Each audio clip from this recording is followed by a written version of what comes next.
సంఘం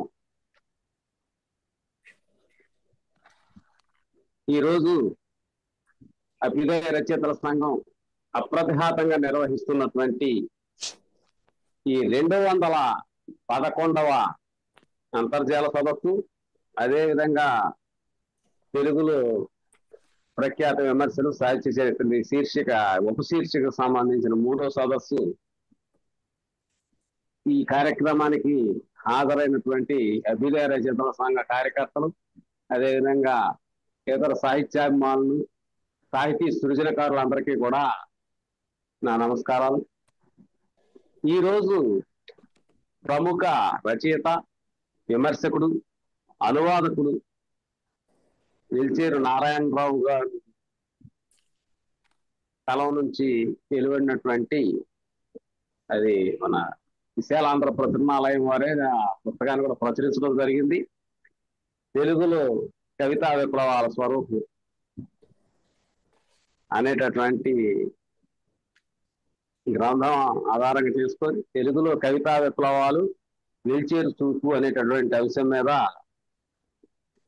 పెద్దలు మేడిపల్లి రవికుమార్ గారు ప్రసంగిస్తారు. మేడిపల్లి రవికుమార్ గారు 1960 జూలై 10వ తేదీన వీరు అద్దంకిలో జన్మించడం జరిగింది. వీరు పుట్టింది అద్దంకి అయినప్పటికీ వీరి విద్యాభ్యాసం అంతా కూడా ఎక్కువ భాగం నాటి ఉమ్మడి కృష్ణ, ఉమ్మడి పశ్చిమ గోదావరి జిల్లాల్లో కొనసాగింది. కిసన్నపేట, నూజివీడు తదితర ప్రాంతాల్లో వీరు విద్యాభ్యాసాన్ని పూర్తి చేసుకొని భీమవరం డిఎన్ఆర్ కాలేజీలో, అదేవిధంగా మద్రాస్ ప్రెసిడెన్సీలో కూడా వీరు ఎంఏ, ఎంఫిల్, పిహెచ్డి చేయడం జరిగింది. వీరు ప్రముఖ కవి, సినీ గేయ రచయిత ఆరుద్ర గారితో చాలా ఆత్మీయ సంబంధాలు ఉన్నటువంటి వ్యక్తి. అలాగనే ముఖ్యంగా వీరి సాహిత్య ప్రసంగాలను రికార్డు చేస్తే ఓ మనిషి మోయలేనన్ని పేజీలు వస్తాయి. అదేవిధంగా ఈయన విశ్లేషణ ఎంత అద్భుతంగా ఉంటుందంటే, మానవ సంబంధాలన్నీ కూడా ఈ కమాడిటీగా మారినటువంటి అంశాన్ని ఈయన వస్తువుగా తీసుకొని ఒక 2 సినిమా పాటల మీద ఈయన చేసినటువంటి విశ్లేషణ చాలా అద్భుతంగా ఉంటుంది. అదేవిధంగా ఈయన వివిధ రచయితలపై వెలయించినటువంటి విమర్శలు కూడా చాలా ఎక్కువగా ఉన్నాయి. వీరు 90 నుంచి తిరుపతి ఎస్పీ యూనివర్సిటీలో తెలుగు శాఖలో వివిధ బాధ్యతల్లో వీరు పనిచేశారు. ప్రస్తుతం ఈ మేడిపల్లి రవికుమార్ గారి ఈ అంతర్జాల సమావేశాల్లోనే వీరి ప్రసంగాలకు అత్యధికంగా అధ్యక్షత వహించింది కూడా నేనే. ప్రస్తుతం వారిని తెలుగులో కవితా విప్లవాలు వెల్చేరు చూపు అనేటటువంటి అంశం మీద వారిని ప్రసంగించవలసిందిగా కోరుతా ఉన్నాం. నమస్తే. అందరికీ నమస్కారం. సభాధ్యక్షులు, ఇతర సాహితీ మిత్రులు, ఈ ఉదయం పూట ఒక ప్రశాంతమైనటువంటి వాతావరణం మనకు కనిపించవచ్చు. కానీ సాహిత్యపరంగా ఒక కొత్త అంశంలోకి, ఒక ప్రశాంతతని దెబ్బతీసేటటువంటి, ఒక ప్రశాంతతని ఒక కొత్త రూపం ఇచ్చేటటువంటి ఒక సాహిత్య అంశాన్ని గురించి మనం ఇప్పుడు మాట్లాడుకోబోతున్నాం. వేల్చేరు నారాయణరావు గారి కవితా విప్లవాల స్వరూపం అనే గ్రంథానికి సంబంధించిన విశ్లేషణ ఇది. వేల్చేరు నారాయణరావు గారు సాహితీ మిత్రులందరికీ కూడా చాలా వరకు వారితో ప్రత్యక్ష పరిచయం ఉండకపోయినా వారి మూర్తిమత్వం, సాహితీ మూర్తిమత్వం అందరికీ తెలిసిందే. సుదీర్ఘమైనటువంటి సాహిత్య యాత్రలో వారు ఎన్నో రచనలు అసంఖ్యాకంగా చేశారు. తెలుగులో ఉన్నటువంటి సాహితీ పరుల్లో వీరి స్థానం భిన్నమైంది. విశేషమైంది కూడా. 1933 ఫిబ్రవరి 1వ తేదీన జన్మించినటువంటి వీరు ఏలూరు చుట్టుపక్కల ప్రాంతాల్లో ప్రాథమిక విద్యను పూర్తి చేశాక ఏలూరులోనే సిఆర్ రెడ్డి కాలేజీలో, ఆ తర్వాత ఆంధ్ర యూనివర్సిటీలో, ఉస్మానియా యూనివర్సిటీలో వీరి విద్యా వ్యాసంగం అంతా పూర్తయింది. పీజీలు, పిహెచ్డీలు అన్నీ కూడా వారు ఆశించిన, వారు ఆసక్తి కనపరిచినటువంటి అంశాలపైనే వారు చేయటం జరిగింది. ఆంధ్ర యూనివర్సిటీలో వారు చేసినటువంటి పరిశోధన ఈ రోజున మనం మాట్లాడుకోబోతున్నాం. కవితా విప్లవాల స్వరూపము అన్నటువంటిది. ఇది 74లో వీరికి పిహెచ్డి వచ్చింది. అందరికీ పిహెచ్డీలు వస్తాయి, మాకు కూడా వచ్చాయి. కానీ వీరి పిహెచ్డిని విశ్వవిద్యాలయమే కాదు, ప్రభుత్వం కూడా గుర్తించింది. విశ్వవిద్యాలయము, ప్రభుత్వం వారి ప్రోత్సాహంతో కొద్ది రోజులు ఆలస్యమైనా కానీ 79 ప్రాంతాల్లో ఇది మొట్టమొదటిసారిగా గ్రంథ రూపాన్ని పొందింది. పరిశోధనా గ్రంథం గ్రంథ రూపాన్ని పొందే వేళ కొన్ని అవసరమైనటువంటి మార్పులు, తీసివేతలు, కూడికలు లాంటివి కూడా ఇది సంతరింపజేసుకుంది. ఒక పరిశోధనా గ్రంథము బయటకు వచ్చేసరికి అది విమర్శనా గ్రంథంగా మారిపోయింది. ఇప్పుడు మనం పరిశోధన రూపంలో ఉన్నటువంటి గ్రంథాన్ని గురించి కాకుండా విమర్శన రూపంలో నుంచి మన చేతిలోకి వచ్చినటువంటి గ్రంథాన్ని మనం మాట్లాడుకోబోతున్నాం. ఏమిటి పరిశోధన, ఏమిటి విమర్శ ఏమిటి అనేది పెద్ద తేడా లేకపోవచ్చు కాక, సాంకేతికమైనటువంటి పదాలే కావచ్చు కాక, ఒక వెంట్రుక వాసి ఈ రెండిటి మధ్య ఒక ఎడం మాత్రం అవుతుంటుంది.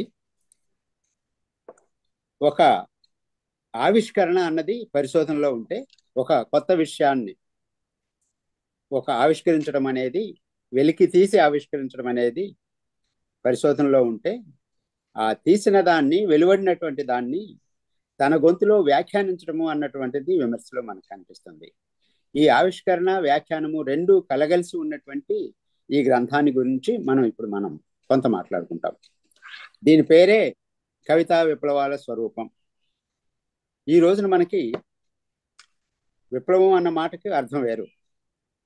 70 ఏళ్ళ తర్వాత సాహిత్య ఉద్యమాల్లో సైద్ధాంతికమైనటువంటి మార్పులు అనేకం సంతరించుకున్న తర్వాత విప్లవం అనే మాటను సాంకేతికంగా మనం వాడుకుంటున్నాం. ఆ సాంకేతిక అర్థంలో వేల్చేరి నారాయణరావు గారు ఈ పద ప్రయోగాన్ని చేయలేదు అన్న విషయాన్ని ముందు గమనించాలి మనం. ఇది 74లో వచ్చినప్పటికీ, అప్పటికి విప్లవ రచయితల సంఘం ఆవిర్భవించినప్పటికీ, విప్లవం అంటే ఏమిటి, దాని వెనుకున్నటువంటి తాత్విక చింతనలు ఏమిటి, దాని వెనుకున్నటువంటి పరిణామాలు ఏంటి, దాని వెనుకున్నటువంటి అతివాద మితవాద భావజాలాల సంఘర్షణ ఫలితం ఏమిటి అన్నటువంటిది ఆ రోజుకి ఎస్టాబ్లిష్ అయినప్పటికీ కూడా ఆ చూపుతోటి వేల్చేరు ఈ గ్రంథాన్ని పరిశోధకుడుగాను రచించలేదు, విమర్శకుడుగాను వ్యాఖ్యానించలేదు అన్న విషయాన్ని మనం ముందు గుర్తించితే, మరి అయితే విప్లవం ఏంటి, వేల్చేరు చూపులో విప్లవం ఏమిటి అంటే, విప్లవం అనే మాటను కేవలము ఒక సాధారణ అర్థంలోనే, ఒక మార్పు అనేటటువంటి ఒక సాధారణ అర్థంలోనే వేల్చేరు గమనించారు. దీంట్లో అవి చూశారు. ఏమిటి ఈ మార్పు అనేది? గతానికి సంబంధించినటువంటి అంశం కంటే వర్తమానంలో వచ్చేటటువంటి మార్పు. ఈ గతం నుంచి వర్తమానానికి వచ్చినటువంటి మార్పులో భవిష్యత్తుకి ఏం సూచిస్తుంది, భవిష్యత్తుకి ఏం అందిస్తుంది అన్నటువంటిది, ఇది భవిష్యత్తు చూపు, భవిష్యత్తుకు అందించేటటువంటిది ఏమిటి అనేది విమర్శకు సంబంధించింది. వర్తమానం నుంచి, గతం నుంచి వర్తమానానికి ఏమేమి జరిగింది అనేది పరిశోధనకు సంబంధించింది. ఈ రెండింటి యొక్క కలగలుపు, ఇది మేలు కలయిక, ఇది కీడు కలయిక కాదు. ఈ కలగలుపు ఈ గ్రంథంలో మనకు కనిపిస్తుంది. దీంట్లో వారు అనేకమైనటువంటి అధ్యాయాలుగా దాన్ని చూశారు. ముందు ఆసు కవిత్వం దగ్గర నుంచి, ఆసు అన్న దాన్ని వారు మామూలుగా మనము దేశీ సంప్రదాయము లేకపోతే జానపద సంప్రదాయము, బక్సవత్సల రెడ్డి గారు ఇక్కడ ఉన్నారు, జానపద సంప్రదాయము, జానపద విజ్ఞానము ఇట్లాంటి పేర్లతోటి మనం మాట్లాడుకుంటూ ఉన్నాం. దానిని వారు ఆసు సంప్రదాయము అనే పేరుతోటి వారు ఈ గ్రంథంలో వ్యాఖ్యానించడం జరిగింది. దాంతో ఈ గ్రంథం మొదలవుతుంది. ఆసు సంప్రదాయము, అలాగే పురాణ సంప్రదాయము, ఆ తర్వాత ప్రబంధ సంప్రదాయము, ఇవి ప్రాచీన సాహిత్యానికి సంబంధించినటువంటి అంశాలు, విభాగాలు. అయితే ఆధునిక సాహిత్యం దగ్గరకు వచ్చాక మనకి కొన్ని విప్లవాలు, భావ కవితా విప్లవము, అభ్యుదయ కవితా విప్లవము, దిగంబర విప్లవము అని వారు అనలేదు, కానీ దిగంబర కవిత్వం గురించి ఇవి ఆధునిక కవిత్వానికి సంబంధించినవి. అయితే ఈ ఆధునిక యుగానికి సంబంధించినటువంటి మూర్తులు కొంతమంది, ముఖ్యంగా గురజాడ అప్పారావు గారు, తిరుపతి వెంకట కవులు, వీరి గురించి ఒక ప్రత్యేకమైనటువంటి చూపు కూడా దీంట్లో మనకు కనిపిస్తుంది. ఒక అసంపూర్ణమైనటువంటి విప్లవం అనే పేరుతోటి, అసలు మొదలే కాలేదు అన్నటువంటి పేరుతోటి కూడా, విప్లవం మొదలు కాలేదు అన్న పేరుతోటి కూడా ఈ మూర్తులను వ్యాఖ్యానించడం జరిగింది. కేవలము వీరికి మాత్రమే ఈ గ్రంథాన్ని పరిమితం చేయకుండా ప్రతి అధ్యాయంలోనూ ఆ అధ్యాయానికి సంబంధించిన, ఆ అధ్యాయాన్ని ముందుకు తీసుకెళ్లేటటువంటి చోదక శక్తులుగా పనిచేస్తున్నటువంటి, లేకపోతే పని చేసినటువంటి, పని చేయగలిగినటువంటి ఈ చోదక శక్తులు అనదగినటువంటి కవులని, కవిత్వాలను, కావ్యాలను కూడా దీంట్లో చాలా ప్రాంప్ట్ గా ప్రస్తావించి వాటిని విశ్లేషించడము అన్నది వారి స్కీమ్ లో ఒక ప్రధానమైనటువంటి అంశంగా గుర్తిస్తే, ముందుగా వారు ప్రస్తావించినటువంటి దాన్ని ఆసు సంప్రదాయానికి సంబంధించి, ఆసు సాహిత్యానికి సంబంధించి వారు ఏం చెప్పారు, దీంట్లో ఈ కవితా విప్లవాల స్వరూపంలో అసలు ఆసు సాహిత్యాన్ని ఎందుకు చేర్చాల్సి వచ్చింది ఏమిటి అన్నది ముందు మనం గమనించవలసినటువంటి అంశం. దీంట్లో విప్లవం వారేమి ఆసు సాహిత్య విప్లవం అన్న పేరేం పెట్ల. సాధారణంగా ఏమవుతుందంటే, అటు పరిశోధకులకు కానీ, మాబోటి పర్యవేక్షకులకు కానీ ఒక మోసగా టైటిల్స్ పెట్టడం జరుగుతూ ఉంటుంది. ప్రతిదానికి కూడా ఏదైతే మనము శీర్షికగా ప్రధాన పరిశోధన అంశంగా ఏదైతే తీసుకున్నామో ఆ అంశానికి సంబంధించిన ప్రధానమైనటువంటి అంశాన్ని ప్రతి అధ్యాయానికి తోకలాగానో తలలాగానో తగిలించుకుంటూ పోవటము మాకున్నటువంటి ప్రాక్టీస్ లో కనిపించేటటువంటి ఒక అలవాటు. ఈ అలవాటు ఏం మంచిదని కాదు నేను చెప్తుంది. దానికి భిన్నంగా ఆ రోజుల్లోనే 70లోనే పరిశోధన చేస్తున్నటువంటి వీరు విప్లవాల స్వరూపము అన్న టైటిల్ తోటి పరిశోధన చేస్తున్న వీరు ఆసు సాహిత్యాన్ని, ఆసు సాహిత్యానికి సంబంధించిన ఉనికిని ప్రస్తావిస్తూ అక్కడ విప్లవం అనేది పెట్టలేదు.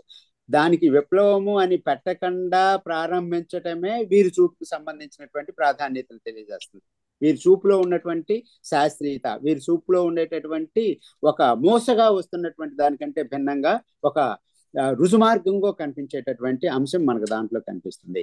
ఏమిటి ఈ ఆసు సాహిత్యము? ఇందాక నేను ప్రస్తావించాను, జానపద వాంగ్మయము అన్నటువంటిది. నన్నయ్య ఉన్నాడు, నన్నయ్యకు పూర్వం ఉన్నటువంటి సాహిత్యము. నన్నయ్య ఎప్పుడో 11వ శతాబ్దానికి చెందితే 11వ శతాబ్దంలో నన్నయ్య అకస్మాత్తుగా ఆకాశంలో నుంచి ఊడిపడలేదు కదా. ఒక పరిణామంలో భాగంగానే నన్నయ్య ఐడెంటిఫై అవుతున్నాడు, మనకు గుర్తించబడుతున్నాడు ఆయన.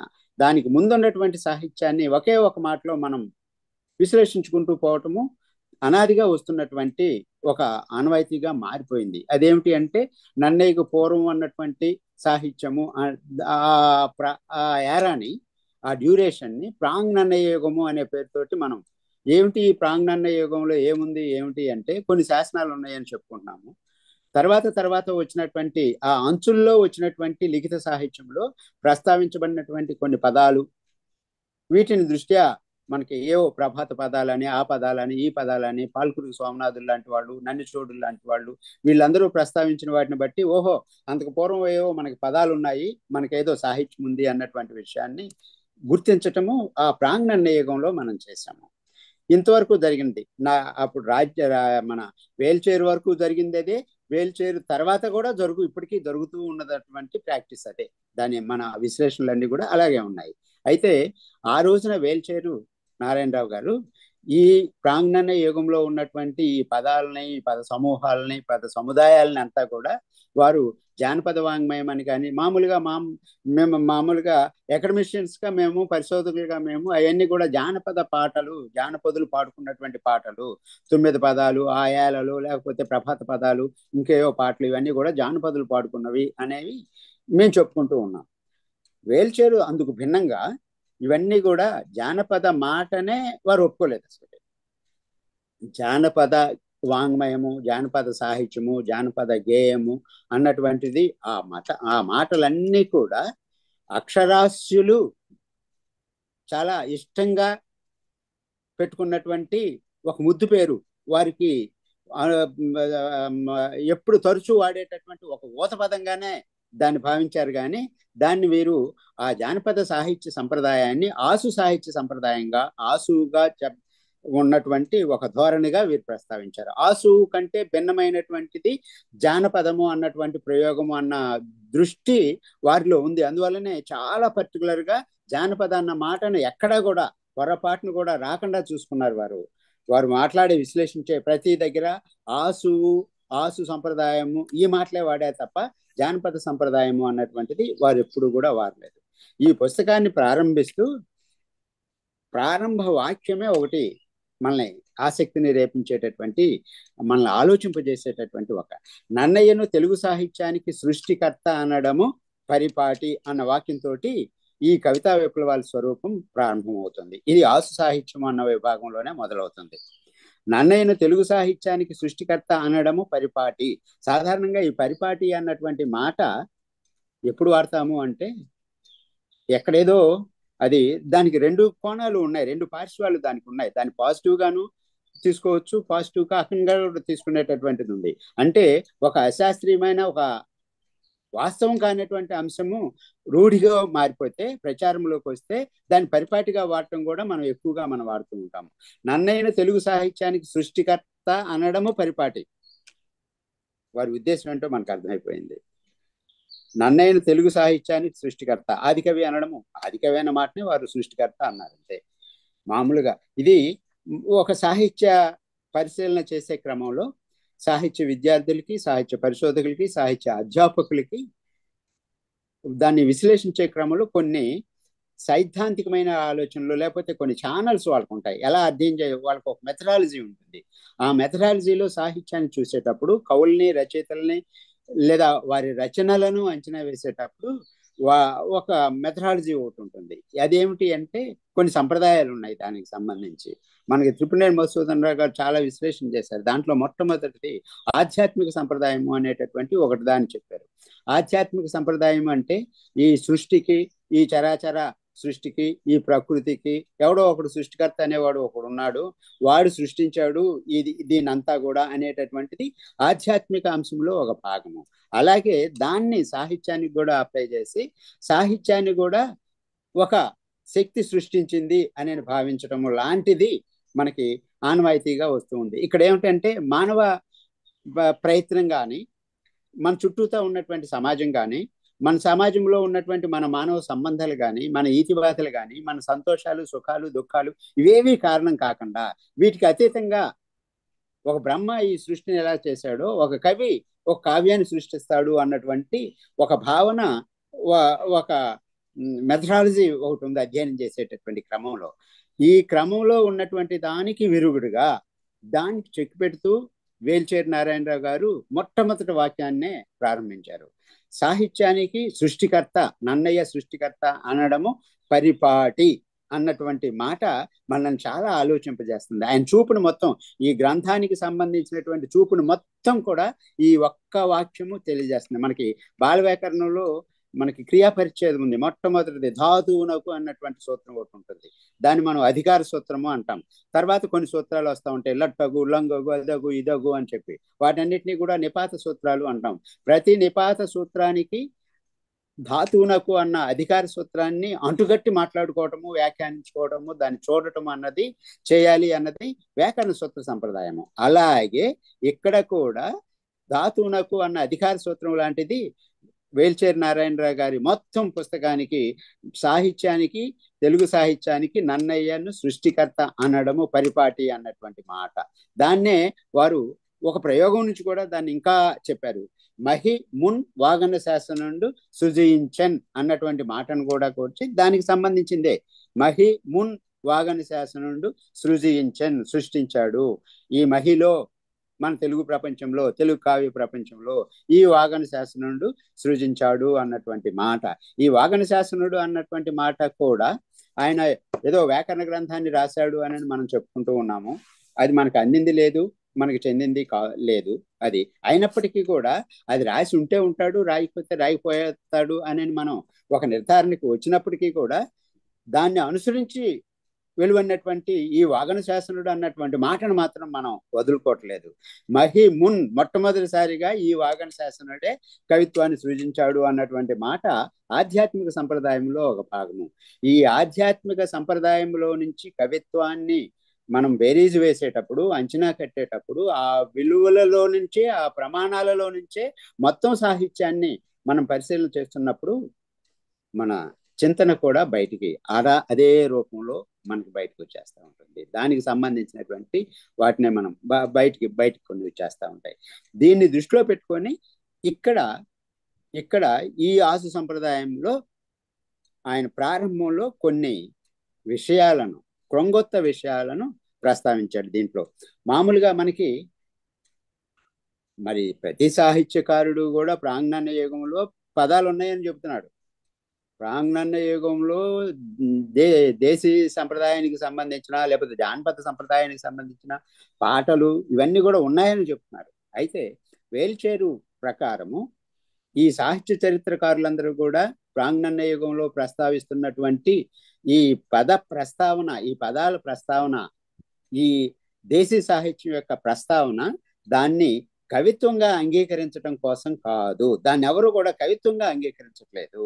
కాకపోతే నన్నయ్యకు ముందు ఏయో లొల్లాయి పదాలు, ఏయో పదాలు, జానపద పదాలు, ఏయో వాళ్ళు వీళ్ళు అక్కడ ఎక్కడ శ్రమ చేసుకుంటూ లేకపోతే ఇంకేదో చేసుకుంటూ పాడుకునే పాటలు అయితే ఉన్నాయి కానీ అనే గుర్తింపు మాత్రమే తప్ప దాన్ని ఏ సాహిత్య చరిత్రకారుడు కూడా దాని కవిత్వంగా అంగీకరించడం కోసం వాటి ప్రస్తావన చేయలేదు అన్నటువంటిది వేల్చేరు చాలా దృఢంగా, చాలా గట్టిగా చెప్పినటువంటి మాట. ఏదో ఒక సాహిత్యం ఉందంటానికి మాత్రమే అది ప్రధానమైంది అని. అయితే ఇక్కడే ఈ ప్రాంగణ యుగంలోనే ఏదైనా ఒక కావ్యము లేదా ఒక గొప్ప పాట, ఒక గొప్ప కథ, అవన్నీ కూడా పాడుకుంటూ పోయాయి. కాబట్టి ఒక గొప్ప పాట దొరికితే, పాట రూపంలో ఉన్న ఒక కథ దొరికితే అది గుర్తించదగింది అని అనుకున్నప్పుడు సాహిత్య చరిత్రకారులందరూ కూడా ఒక ప్రణాళిక అని వారైతే అనలేదు కానీ ఈ సాహిత్య చరిత్రకారులందరూ కూడా ఒక ఊహ చేశారు. అదేమిటి అంటే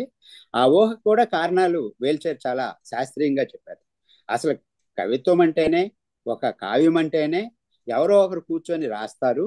ఆ రాసింది తొలి దశలో అయితే రాసింది పాడతారు అనేటటువంటిది తొలి దశలో ఉన్నటువంటిది. మలి దశలో ఏమైపోయింది, ఎవరో ఒకరు రాస్తారు, ఆ రాసింది గ్రంథ రూపాన్ని పొందుతుంది, ఆ గ్రంథ రూపాన్ని పొందిందే కావ్యంగా పరిగణించబడుతుంది అన్నటువంటి ఒక అభిప్రాయంలోకి వచ్చిన తర్వాత ప్రాంగణయ్య యుగంలో, నన్నయ్య పూర్వం ఉన్నటువంటి యుగంలో ఈ ఆసు సాహిత్య సంప్రదాయము నెలకొని ఉన్నటువంటి ఈ డ్యూరేషన్లో, ఆ టైంలో ఏదైనా ఒక రచన కనుక దొరికితే, మంచి రచన దొరికితే, గుర్తించదగినటువంటి ఒక పాట కనిపిస్తే దాన్ని ఈ తర్వాత సాహితీ పరులందరూ కూడా, ముఖ్యంగా సాహిత్య చరిత్రకారులందరూ కూడా ఒక ఊహ చేశారు. అదేమిటి అంటే ఇది కవిత్వాన్ని రాస్తాడు అన్నటువంటి సంప్రదాయంలో నుంచి దీన్ని ఎవరో ఒకరు రాశారు అన్నటువంటి దాన్ని ఊహించి, ఆ ఎవరు రాశారు అన్న దానికి అప్పుడెప్పుడో పేర్లు తెలియదు కాబట్టి దానికి కాలాన్ని జరుపుకుంటూ వచ్చి ఎప్పుడో పుట్టినటువంటి పాటను కూడా తర్వాత కాలాల్లో ఎల్లయ్యకో పుల్లయ్య పేరుతోటో దాన్ని ప్రచారం చేయటము మన సాహిత్య చరిత్రకారులకి ఒక అలవాటుగా మారిపోయింది అన్నటువంటి ఒక అంశాన్ని, ఆరోపణని నేను అనను, ఒక అంశాన్ని వేల్చేరు వారు చాలా స్పష్టంగానే ప్రస్తావించారు. ఈ క్రమంలో కొన్ని కావ్యాలకు సంబంధించిన ప్రస్తావనలు కూడా మనకు జరిగిపోయాయి. మనకి పల్నాటి వీర చరిత్ర కథ ఉంది, అది మనకి ఏదో ద్విపద రూపంలో ఉంది, అది శ్రీనాథుడు రాశాడు అని మనం చెప్పుకుంటూ ఉన్నాము.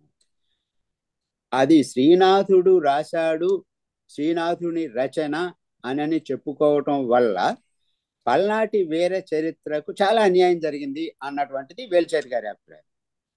ఏమిటి ఈ అన్యాయము ఏమిటి అంటే ఇవన్నీ కూడా గానయోగ్యంగా ఉండేటటువంటి ఆసు సంప్రదాయంలో కథ ఎప్పుడు కూడా చాలా అల్పంగా మొదలవుతుంది.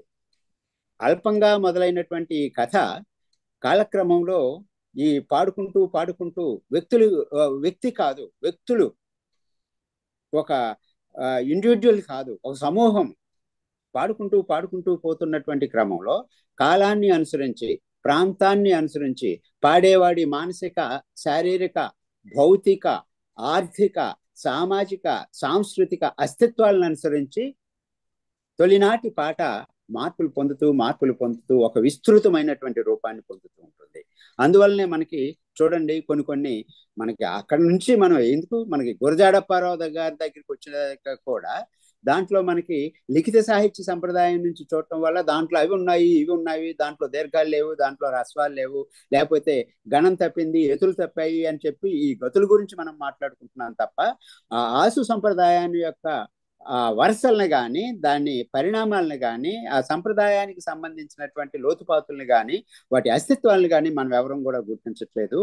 అలా గుర్తింపు లేకుండా పోయినటువంటి ఒకానొక కావ్యము ఈ పల్నాటి వీర చరిత్ర. బొబ్బిలి కథ కూడా అలాంటిదే. ఎవరో పేరుతోటి మామూలుగా మానవల్లి అనుకుంటా, మానవల్లి గారు ఎవరో దాన్ని ఎవరో పేరుతోటి ఉటంకించి ఒక పేరు పెట్టిన తర్వాత వాడికి ఒక కులం చచ్చినట్టు ఉంటుంది కాబట్టి, వాడికి ఒక గోత్రం ఉంటుంది కాబట్టి, ఊరు వాడలు అన్నీ ఉంటాయి కాబట్టి అసలు పాటని పక్కన పెట్టేసేసి వాటి గురించి వెళ్ళిపోతూ ఉండటం అనేది మనకు జరుగుతూ ఉంది. ఎప్పుడైతే ఒక ఆసు సంప్రదాయంలో నుంచి పుట్టినటువంటి ఒక రచన ఒక కవికో రచయితకో అంటగట్టినప్పుడు ఆ రచయిత గురించి, రచయిత గుణగుణాల గురించి, రచయిత కులగోత్రాల గురించి ఆలోచించుకోవటం మనకి మొదలైపోయింది. ఇప్పుడు మామూలుగా అచ్చు చచ్చిపోతుంది. అసలు పాఠం మొదలు పక్కకు పోయి ఈ కొసర విషయాలన్నీ కూడా, అనవసర విషయాలన్నీ కూడా బయటకు వచ్చేస్తూ ఉంటాయి. మామూలుగా మనం డీవియేషన్ అంటాం.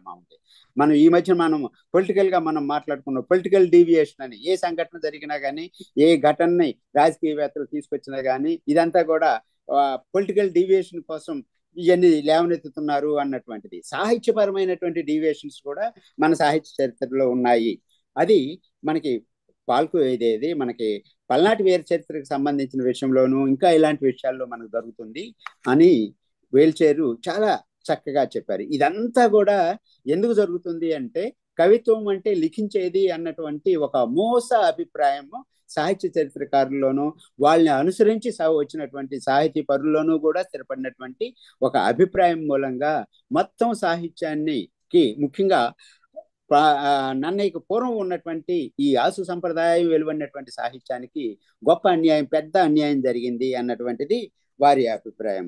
దీంట్లో నుంచి మనకి ఈ ఆసు సాహిత్య సంప్రదాయము వీటన్నిటిలో నుంచి అప్పుడు ఉన్నటువంటి స్థితిగతులన్నింటినీ కూడా చూసిన తర్వాత వెంటనే వారు పురాణ సాహిత్యం దగ్గరికి వచ్చి దీనికి మొట్టమొదటిసారిగా పురాణ విప్లవము అన్న పేరు పెట్టారు. విప్లవం అంటే ఇందాక మనం చెప్పుకున్నట్టుగా ఒక మార్పుకు సంబంధించినటువంటి అంశాన్ని దృష్టిలో పెట్టుకుని ఏమిటి ఈ విప్లవము అన్నది మనం ఇక్కడ గమనించాలి. ఇక్కడ కూడా మామూలుగా ఒక మాట, ఆదిలోనే ఒక మాట అవుతుంది, నన్నయ్య ఆది కవి కాకపోయినా లిఖిత కవిత్వానికి పెద్ద కవి అని వీరు ఈ పురాణ విప్లవం గురించి ప్రారంభం చేశారు.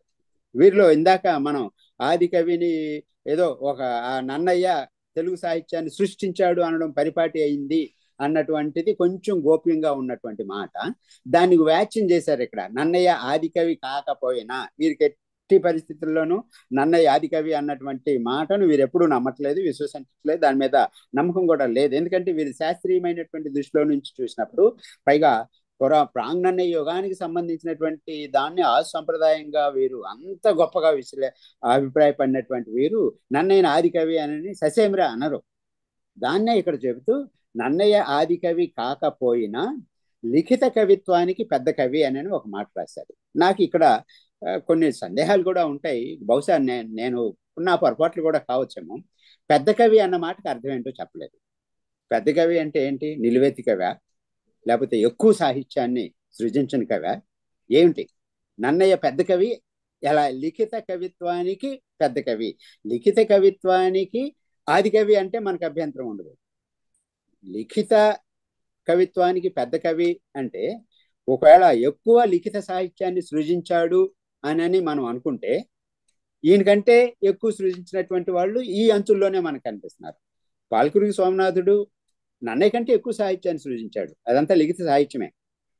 ఒక బసవపురాణం లాంటి వీటిని మనం ఒక పాడుకునే పాటల లాంటి రూపంలో అందించినప్పటికీ కూడా ఇతరేతర రచనలు ఆయనకు 1,000,000 ఉన్నాయి. ఒక భీముని వాట ఇవ్వదగినంత సాహిత్యాన్ని పాల్కురి సోమనాథుడు సృష్టించాడు. పోనీ పాల్కురి సోమనాథుడు శివకవి, మనకు సంబంధం లేదు, లేకపోతే ఆయన జానపద కవి, మనకు సంబంధం లేదు, ద్విపద కవి, మనకు సంబంధం లేదు, ఆయన ఎవరిని పడితే వాళ్ళని కావ్య వస్తువులుగా తీసుకున్నాడు, కావ్యంలో ప్రధాన పాత్రలు చేశాడు అని మనం ఆయన పక్కన పెట్టినా, మరి కవిత్వంలో ఉన్నటువంటి తెక్కన నువ్వెంత రాసావు? 2.5 పర్వాలు రాసావు. ఆయన 15 పర్వాలు పూర్తి చేశాడు. ఎవరిది ఎక్కువ కాంట్రిబ్యూషన్ అవుతుంది?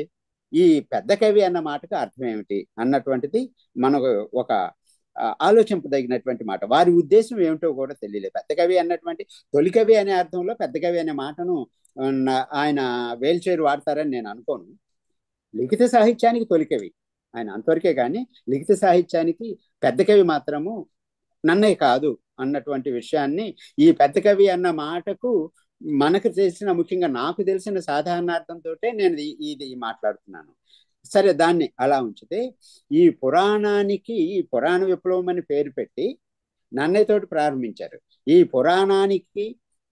పురాణ విప్లవానికి ఆద్యుడు నన్నయ్య అంటారు. మామూలుగా మనకి సాహిత్య చరిత్రలో ఇప్పటి వరకు మనకి విశ్లేషించబడిన, వివరించబడిన, చెప్పబడినటువంటి సాహిత్య చరిత్రలన్నిటిలోనూ కూడా పురాణము, ఇతిహాసము అన్నటువంటి 2 పదాలని వేరువేరుగా మనం మాట్లాడుకోవటము, వేరువేరుగా దాన్ని అధ్యయనం చేయటము, వేరువేరుగా లక్షణాలు చెప్పుకోవటం మనకు అలవాటైపోయింది. దానికి భిన్నంగా వేల్చేరు మామూలుగా నన్నయ్య ఏం రాశాడు? ఒక ఇతిహాసాన్ని రాశాడు అంటున్నాం, కానీ నన్నయ్య పురాణాన్ని రాశాడని మనం అంటలా. భారతాన్ని, రామాయణాలని ఇతిహాసం అంటున్నాం, కానీ పురాణము అని మనం అంటలా. మరి ఇతిహాసాన్ని రాసినటువంటి నన్నయ్యను దీన్ని ఇతిహాస విప్లవం అనకుండా, లేదా ఇతిహాస విప్లవానికి ఆద్యుడు నన్నయ్య అని అనకుండా, పురాణ విప్లవానికి ఆద్యుడు నన్నయ్య అనడంలో ఆయన ఉద్దేశం ఏమిటి? సాధారణంగా నన్నయ్య గారే చెప్పినటువంటిది ఏదో భారతాన్ని గురించి చెప్తూ ఒక మాట అన్నారు, ఐతిహాసికులు అయితే ఇతిహాసం మరియు పరమ పౌరాణికులు పురాణం మరియు అని చెప్పి అన్ని మాటల్ని ఒక దగ్గర పెట్టి, ఈ మాటల్లో దేన్నైనా కానీ భారతానికి అప్లై చేయొచ్చు, అన్ని ముఖాలుగా భారతం భారత రూపము, దాని అస్తిత్వం ఉంటుంది అని నన్నయ్య గారు చెప్పారు. ఇది వేదవ్యాసుడి భారతాన్ని గురించి కూడా అది అప్లై అవుతుంది అనేటటువంటిది ఒక పండితుల్లో ఒక మాట ఉంది. కాబట్టి ఈ రోజున మనము దాన్ని విడివిడిగా ఈ కావ్యము, పురాణము, ఇతిహాసము వగైరాల పదాలను విడివిడిగా మనం మాట్లాడుకుంటున్నప్పటికీ కూడా ఇవన్నీ ఒక కూతురికి సంబంధించినవే అన్నటువంటి అభిప్రాయం తొలి రోజుల్లో ఉంది. ఇది కూడా మనకు తెలిసినటువంటి విషయమే. అయితే ఈయన ఆ అర్థంలో కూడా పురాణ విప్లవం అన్నటువంటి గ్రంథాన్ని ఈ అధ్యాయాన్ని దీంట్లో ప్రారంభించాల. నన్నయ్య పురాణ విప్లవానికి ఆద్యుడు అనడంలో మనం ఇప్పుడు వరకు చెప్పుకున్నటువంటి ఒక ప్రత్యేక లక్షణాలు కలిగినటువంటి పురాణానికి కాదు, లేదా పురాణము ఎలియాస్ ఇతిహాసము, ఎలియాస్ కావ్యము అన్నటువంటి అర్థంలోనూ కూడా కాకుండా వీరికి ఒక స్పష్టత ఉంది. ఈ మాటలకు సంబంధించిన పురాణము వేరు, ఇతిహాసము వేరు. అయితే తెలుగులో ఈ పురాణ ఇతిహాసములకు మార్గాలకు సంబంధించినటువంటి తేడా గుర్తించటానికి వీలు కాదు అన్నటువంటి ఒక అభిప్రాయము వీరిలో స్పష్టంగా ఉంది. తెలుగులో దాన్ని మనం ఇది ఇతిహాసము, ఇది పురాణము అని చెప్పడానికి లేదు.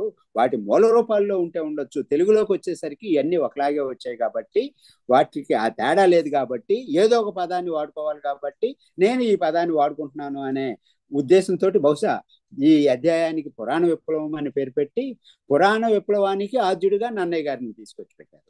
ఇది అయితే మామూలుగా ఇందాక మనం చెప్పుకున్నట్లుగా ఒక అధికార సూత్రం లాగా ఆసు సాహిత్య సంప్రదాయాన్ని తోటి అన్నిటినీ కూడా చూడటము, తులనాత్మకంగా చూడటము వీరి పుస్తకం మొత్తంలో కూడా కనిపిస్తున్నటువంటి ఒక అంతర్లీనంగా కనిపించేటటువంటి ఒక నిర్మాణ క్రమం. ఇదంతా కూడా ఏమిటి అంటే ఈ పురాణం గురించి చెప్తూ, పురాణ మార్గాన్ని గురించి చెప్తూ, ఆసు మార్గాన్ని తీసుకొచ్చి ఆ రెండింటికి కంపారిజన్ చేస్తూ పురాణము ఎందుకు విప్లవం అయింది అనే దాన్ని చెప్పడం కోసం అంతకు ముందు ఉన్నటువంటిది ఆసు సంప్రదాయము.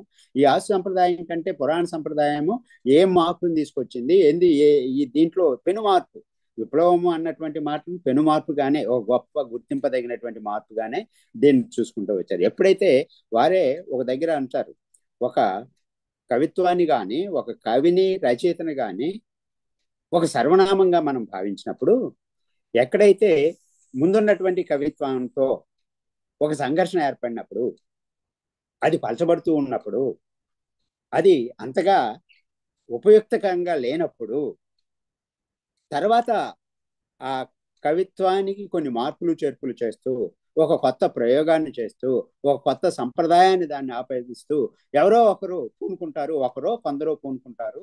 ఆ క్రమంలో తర్వాత సాహిత్యం అన్నది లేదా కవిత్వం అనేది ఒక కొత్త రూపాన్ని సంతరించుకుంటుంది అని ఒక మాట చెప్పారు.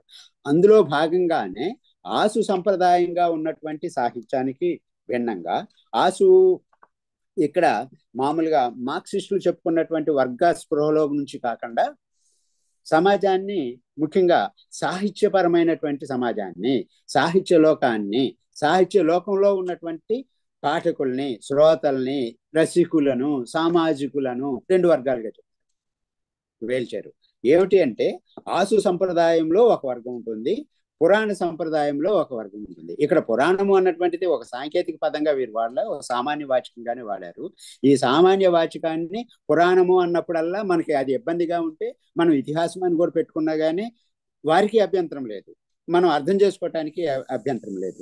ఈ క్రమంలో ఈ ఆసు సంప్రదాయానికి సంబంధించిన విషయాల్ని, పురాణ సంప్రదాయాన్ని విషయాల్ని చెబుతూ ఈ వర్గాలను 2 రకాల వర్గాలను చేశారు. ఏమిటి అంటే ఆసు సంప్రదాయంలో ఆసువుగా కవిత్వాన్ని అల్లిన, కవిత్వాన్ని చెప్పిన, కవిత్వాన్ని కట్టిన ఈ ఈ మాటల్ని నేను ఒత్తి ఒత్తి ఎందుకు పలుకుతున్నాను అంటే ఆసు సంప్రదాయంలో కవిత్వాన్ని రాయడం ఉండదు, అక్కడ లిఖితం లేదు. అక్కడ లిఖిత సంప్రదాయం వచ్చిన తర్వాతనే కావ్యాన్ని రాశాడు అన్నటువంటి మాట మనకు పుట్టింది. కానీ లిఖిత సంప్రదాయానికి పూర్వము కవిత్వాన్ని ఎవరు రాయలా, కవిత్వాన్ని చెప్పారు, కవిత్వాన్ని అల్లారు, పద్యాన్ని అల్లారు, కావ్యాన్ని కట్టారు, పద్యాన్ని కట్టారు, కవిత్వాన్ని కట్టారు, అల్లారు. ఇవే మనకి మాటలు ఉన్నాయి. ఇది ఆసు సంప్రదాయానికి సంబంధించింది. ఇక్కడ కవిత్వాన్ని కట్టినవాడు లేదా అల్లినవాడు కవిత్వాన్ని ఎవరి కోసమైతే కట్టి వినిపిస్తూ ఉన్నాడో, పాడుతూ ఉన్నాడో ఆ శ్రోత ఉన్నాడు కదా, ఈ అల్లినవాడు శ్రోత ఒకే వర్గానికి చెందినటువంటి వారు. ఇది ఒక వర్గం. ఈ ఆసు సంప్రదాయంలో ఇది ఒక వర్గము. పురాణ సంప్రదాయము వచ్చిన తర్వాత పురాణ సంప్రదాయములో కవిత్వాన్ని చెప్పినవాడు ఒకడు, కవిత్వాన్ని ఎవరి కోసమైతే ఉద్దేశించి చెప్పాడో ఆ శ్రోత మరొకడు. అయితే ఈ కవిత్వాన్ని చెప్పినవాడు, శ్రోత, ఈ ఇద్దరు ఒక వర్గానికి చెందినవాడు కాదు. ఇది వేల్చేరు చెప్తున్నటువంటి మాట. కవిత్వాన్ని చెప్పేవాడు సంపన్న, కులీన, ఆయన ఇంకొక మాట కూడా కులవాచకం కూడా చేశారు, బ్రాహ్మణ వర్గానికి చెందుతారు. అయితే ఈ పురాణ కవిత్వాన్ని ఎవరి కోసం చెప్పారు, దాని శ్రోత ఎవరు అంటే ఆ వర్గం వేరు. ఆ వర్గం ఎవరు అంటే ఆసు సంప్రదాయంలో వచ్చినటువంటి కవిత్వాన్ని విన్నటువంటి వాళ్ళు, తరువాత ఈ ఉన్నత తరగతులకు సంబంధించిన వాళ్ళలో నిరక్షరాస్యులైనటువంటి వాళ్ళు దీని శ్రోతలు అని ఇంకొక వర్గం చేశారు. అయితే ఈ రెండిటితోటే సరిపుచ్చుకోకుండా మధ్యలో ఇంకొక విషయాన్ని కూడా చెప్పారు. అదేమిటి అంటే ఆసు సంప్రదాయంలో కవి నుంచి ఇన్స్టెంట్ గా అప్పటికప్పుడు శ్రోత దాన్ని రిసీవ్ చేసుకుంటాడు, దాన్ని వింటాడు, దాన్ని అర్థం చేసుకుంటాడు, దాన్ని ఓన్ చేసుకుంటాడు. ఇది ఆసు సంప్రదాయం. ఆసు సంప్రదాయంలో కవికి లేదా కట్టిన వాడికి విన్నవాడికి మధ్య ఎడమ ఉండదు, ఎదురుగా కూర్చొని ఉంటాడు అంతే. డైరెక్ట్ స్పీచ్ లాగా ఉంటుంది, ఎదురుగా ముఖాముఖి మాట్లాడినట్లుగా ఉంటుంది, పాటలాడినట్టుగా ఉంటుంది, పాటతో ఉన్నది. అదే పురాణ సంప్రదాయంలో కవి ఎదురుగా శ్రోత ఉండడు. ఆ సంప్రదాయంలో పాటగాడు ఎదురుగా శ్రోత ఉంటాడు, కవి ఎదురుగా శ్రోత ఉంటాడు. పురాణ సంప్రదాయంలో కవి ఎదురుగా శ్రోత ఉండడు. మరి శ్రోత ఎక్కడ ఉంటాడు అంటే మధ్యలో ఒక పౌరాణికుడు ఉంటాడంట. ఆ పౌరాణికుడు ఎదురుగా శ్రోత ఉంటాడు. అంటే ఇక్కడ 3 అంచెలుగా మనం చూడాలి పురాణ మార్గాన్ని. కవి, పౌరాణికుడు, శ్రోత, 3 అంచెలు. ఈ 3 అంచెలకు సంబంధించినటువంటి వాళ్ళలో కవి, పౌరాణికుడు ఒక వర్గానికి చెందుతారు. శ్రోత అదే వర్గానికి కొంతమేర చెందిన, ప్రముఖంగా ఎక్కువగా వేరే వర్గానికి చెందుతారు. కవి చెప్పినటువంటి పురాణము డైరెక్ట్ గా శ్రోతకి చేరదు, శ్రోతకి అర్థం కాదు. శ్రోతకి చేర్చేటటువంటి బాధ్యత, శ్రోతకు అర్థమయ్యేలా వినిపించేటటువంటి బాధ్యతను మధ్యలో ఉన్నటువంటి ఒక పౌరాణికుడు తీసుకుంటాడు. ఈ వ్యవస్థలు ఉంటాయి, ఈ అవస్థలు ఉంటాయి దీని వెనక. ఆ సంప్రదాయంలో ఈ అవస్థలు ఏమీ లేవు. డైరెక్ట్ గా డాక్టర్ కనుక ఇంజెక్షన్ చేసినట్టుగా డైరెక్ట్ గా అందిపోతుంది దానికి. ఇక్కడ అలా కాదు. ఇక్కడ మధ్యలో ఒక మీడియేటర్ ఉంటాడు, ఒక పౌరాణికుడు ఉంటాడు, కవికి శ్రోతకి అనుసంధానంగా ఉంటాడు. ఇక్కడ కవి ఒక కావ్యంలో ఒక ఉద్దేశాన్ని ఆవిష్కరిస్తే, ఈ మీడియేటర్ గా ఉన్నటువంటి పౌరాణికుడు ఈ కవిని పాఠకులను చేర్చేటటువంటి క్రమంలో, వ్యాఖ్యానం చేసే క్రమంలో అవసరమైనప్పుడు ప్రతి వ్యాఖ్యానం కూడా కొంత కాళిదాసు కవిత్వం కొంత, వీడి పైత్యం కొంత అన్నట్లుగా, ఇక్కడ పైత్యం అన్నటువంటి మాట చెడ్డమాట కావచ్చు కాక, లేకపోతే పరుషమైన మాట కావచ్చు కాక, వ్యాఖ్యాతలు కూడా మధ్యలో ఉన్నటువంటి ఈ పౌరాణికులు కూడా కొన్ని అదనపు కల్పనలు చేరుస్తూ మారుస్తూ, కొన్ని తుంచుతూ కొన్ని పెంచుతూ కూడా అసలు కవిని శ్రోత దగ్గరికి తీసుకెళ్తూ ఉంటారు. అంటే ఇక్కడ రెండు రచనలు ఉన్నాయి. ఒక కవి అంటే మనకు 2 సార్లు పుడుతుంది ఇక్కడ పురాణంలో. కవి నుంచి ఒకసారి పుడుతుంది, ఆ పుట్టినటువంటిది వ్యాఖ్యాత నుంచి అంటే పౌరాణికు నుంచి మరొకసారి కూడా పుట్టేటటువంటి అవకాశం ఉంది. అందువల్ల వేల్చేరు పురాణాన్ని, పురాణ పనితిలో వచ్చిన, పురాణ మార్గంలో వచ్చిన, పురాణ యుగంలో వచ్చిన ఈ కావ్యాలన్నింటినీ కూడా ద్వికర్తృత్వము అనేటువంటి ఒక కొత్త మాటను పడతారు ఇక్కడ. ఈ ఒక కొత్త మాట. దీనికంటే ఇద్దరుంటారు కర్తృత్వం. ఆసు కవిత్వానికి ఒకరే ఉంటారు, ఎన్నిసార్లు చూసుకున్నా ఆసు కవిత్వానికి ఒకరే ఉంటారు. ఇక్కడ 2 సార్లు ఉంటారు. అది గాన సమయంలోనే పాట పాడుతూ ఉండగానే శ్రోతకు చేరుతుంది. ఇక్కడ వ్యాఖ్యానిస్తే తప్ప, విడిగా ఎవరన్నా గ్లాసులో పోసి తీర్థంలో అందిస్తే తప్ప ఇది శ్రోతకు చేరినటువంటి ఒక సంక్లిష్టమైనటువంటి పరిస్థితి అవుతుంది. ఇది లిఖిత సంప్రదాయం వచ్చిన తర్వాత జరిగినటువంటి ఈ మార్పులుగా మనం చూడాలి. అయితే ఎప్పుడు కూడా ఏది కూడా మోసగా ఒకే స్థితిలో ఎప్పుడు కూడా ఉండదు. కవులు అంతకు పూర్వం ఉన్నటువంటి ఒకానొక స్థితి నుంచి మరొక స్థితిలోకి వెళ్తూ ఉన్నప్పుడు కవిత్వంలో ఎలా అయితే మార్పులు వస్తూ ఉంటాయో, శ్రోతల్లో కూడా మార్పులు వచ్చేస్తూ ఉంటాయి. ఆదిలో కావ్యం ఎందుకోసం వచ్చింది, దాని ప్రయోజనం ఏమిటి అన్నటువంటిది మనం చాలా సందర్భాల్లో మనం చెప్పుకుంటూ ఉన్నాం. కవిత్వానికి సంబంధించినటువంటి ఈ పరమ ప్రయోజనం ఏమిటి అన్న విషయంలో ఈ రోజుకి కూడా అనేకమైనటువంటి కొత్త నిర్వచనాలు కవిత్వాన్ని గురించి చెప్పుకుంటూ కొత్త ప్రయోజనాలను కూడా మనం మాట్లాడుకుంటూ ఉంటున్నాం. ఈ క్రమంలో ఈ కవిత్వానికి సంబంధించినటువంటి అంశాలని మార్పులు వచ్చినప్పుడల్లా మనకి శ్రీనాథుడి గురించి ఇందాక వేరే సందర్భంలో ప్రస్తావించుకున్నాము. అలాగే పోతన గురించి కూడా వేల్చారు ఒక మాట దీంట్లో చెప్తూ, ఇతర పురాణ కవుల కంటే అంటే ముందు ఉన్నటువంటి కవిత్రయం వారిని పురాణ కవులు అని అంటారు. ఇక్కడ మనం భారత కవులు అని మనం అనొచ్చు కాక, వీరికి ఇతిహాసానికి పురాణానికి వ్యత్యాసం చూపించట్లేదు కాబట్టి ఏ మాటలైనా వీరు వాడేస్తారు. కాకపోతే వీరికి ఇష్టమైన పదం పురాణం కావచ్చు, పురాణ కవులుగానే వాళ్ళని ప్రస్తావించారు. పురాణ కవుల కంటే పోతన భిన్నమైన వాడు అన్నటువంటి ఒక విషయాన్ని చెప్పారు ఇక్కడ. ఈ పోతన గురించి చెప్తూ ఎందుకు భిన్నమైన వాడు, ఎలా భిన్నమైన వాడు, మామూలుగా ఇప్పుడు వరకు కూడా మనం సాహిత్య చరిత్రలో పోతన సహజ కవి అని ఒక మాట ఉంది. పోతన కవిత్వాన్ని గురించి విమర్శ చేసేటటువంటి క్రమంలో కూడా మనము కొన్ని అవాకులు చవాకులు అని నేను అనను కానీ కొన్ని ప్రతిపాదనలు మనం చేస్తూ ఉంటాం. పోతన కవిత్వంలో కొంత రసభంగాలు కాదు, చందోభంగాలు జరుగుతూ ఉంటాయి. ఆయన సహజ కవి కాబట్టి కొన్నిటిని మనం పట్టించుకోకుండా ముందుకు వెళ్ళిపోతూ ఉంటాము అన్నటువంటిది. కానీ ఇవన్నీ చెబుతున్నాం కానీ దానికి కారణం ఏమిటి అన్నటువంటి విషయాన్ని ఏ సాహిత్య చరిత్రకారుడు అంతగా సీరియస్ గా పట్టించుకున్న సందర్భం లేదు. వేల్చేరు ఆ వ్యాక్యూమ్ ఫిల్ చేసేటటువంటి ఒక ప్రయత్నము ఈ గ్రంథంలో చేశారు. అదేమిటి అంటే, కవిత్రయం వారు మార్గ సంప్రదాయాన్ని లేకపోతే పురాణ సంప్రదాయాన్ని వారు అనుసరిస్తే, లిఖిత సాహిత్య సంప్రదాయాన్ని వారు అనుసరించి తీసుకొస్తే, పాల్కురికి లిఖిత రూపంలో మనకి అందించినప్పటికీ కూడా వారు అనుసరించిన సంప్రదాయము ఆసు సంప్రదాయము అన్నటువంటిది వేల్చేరు చేసినటువంటి ప్రతిపాదన. ఆసు సంప్రదాయాన్ని స్వీకరించారు కాబట్టే, అంటే ఆయన చంపు పద్ధతిలోనే రాసి ఉండొచ్చు కాక నన్నయ్య లాగానే, కానీ వారు అనుసరించినటువంటిది, వారు స్వీకరించింది ఆసు సంప్రదాయము. ఎప్పుడైతే ఆసు సంప్రదాయము ఉంటుందో, ఆసు సంప్రదాయంలో గాన యోగ్యత వీటికి సంబంధించిన అంశాలు అన్నీ కూడా ఉంటాయి. ఇతర అంతకు పూర్వం ఉన్నటువంటి కవిత్రయ భారతంలో కంటే మనకి పోతన పద్యంలో ఉన్నటువంటి ఈ గాన యోగ్యత ఎక్కడి నుంచి వచ్చింది అంటే, మామూలుగా మనము ఆధ్యాత్మికంగా దానికి ఒక రీజన్ మనం చెప్పుకుంటూ ఉంటాం. భారతము అన్నటువంటి పురాణము విష్ణుమూర్తికి సంబంధించింది కాబట్టి, విష్ణుమూర్తి దానికి అధిదేవత కాబట్టి, కళా ప్రపంచంలో ముఖ్యంగా లలిత కళలో సంగీతానికి అధిదేవత విష్ణువు కాబట్టి, విష్ణువుకి ఇష్టమైన సంగీతం ద్వారా భగవంతుని చేరుకోవటము ఈయన పోతన పని.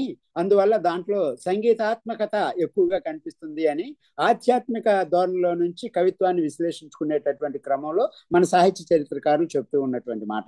అయితే అది వాస్తవం అయితే కావచ్చు కాక, అయితే వేల్చేరు ఆ దృష్ట్యా కాకుండా దాంట్లో ఒక నాదాత్మకత ఎక్కడి నుంచి వచ్చింది, ఒక గానయోగ్యత ఎక్కడి నుంచి వచ్చింది అంటే ఆసుగా చెప్పడం వల్ల, ఆసు సంప్రదాయాన్ని వారు స్వీకరించడం వల్ల అని ఒకటి చెప్తూ ఇంకొక కొత్త విషయాన్ని కూడా దాంట్లో ఒక ప్రతిపాదన చేశారు. అదేమిటి అంటే, మనకి పాల్కురు సోమనాథ కవిత్రయం వారికి పోతనికి మధ్యలో మనకి పాల్కురు సోమనాథ శివకవులు ఉన్నారు. ముఖ్యంగా పాల్కురు సోమనాథుడు ఉన్నాడు.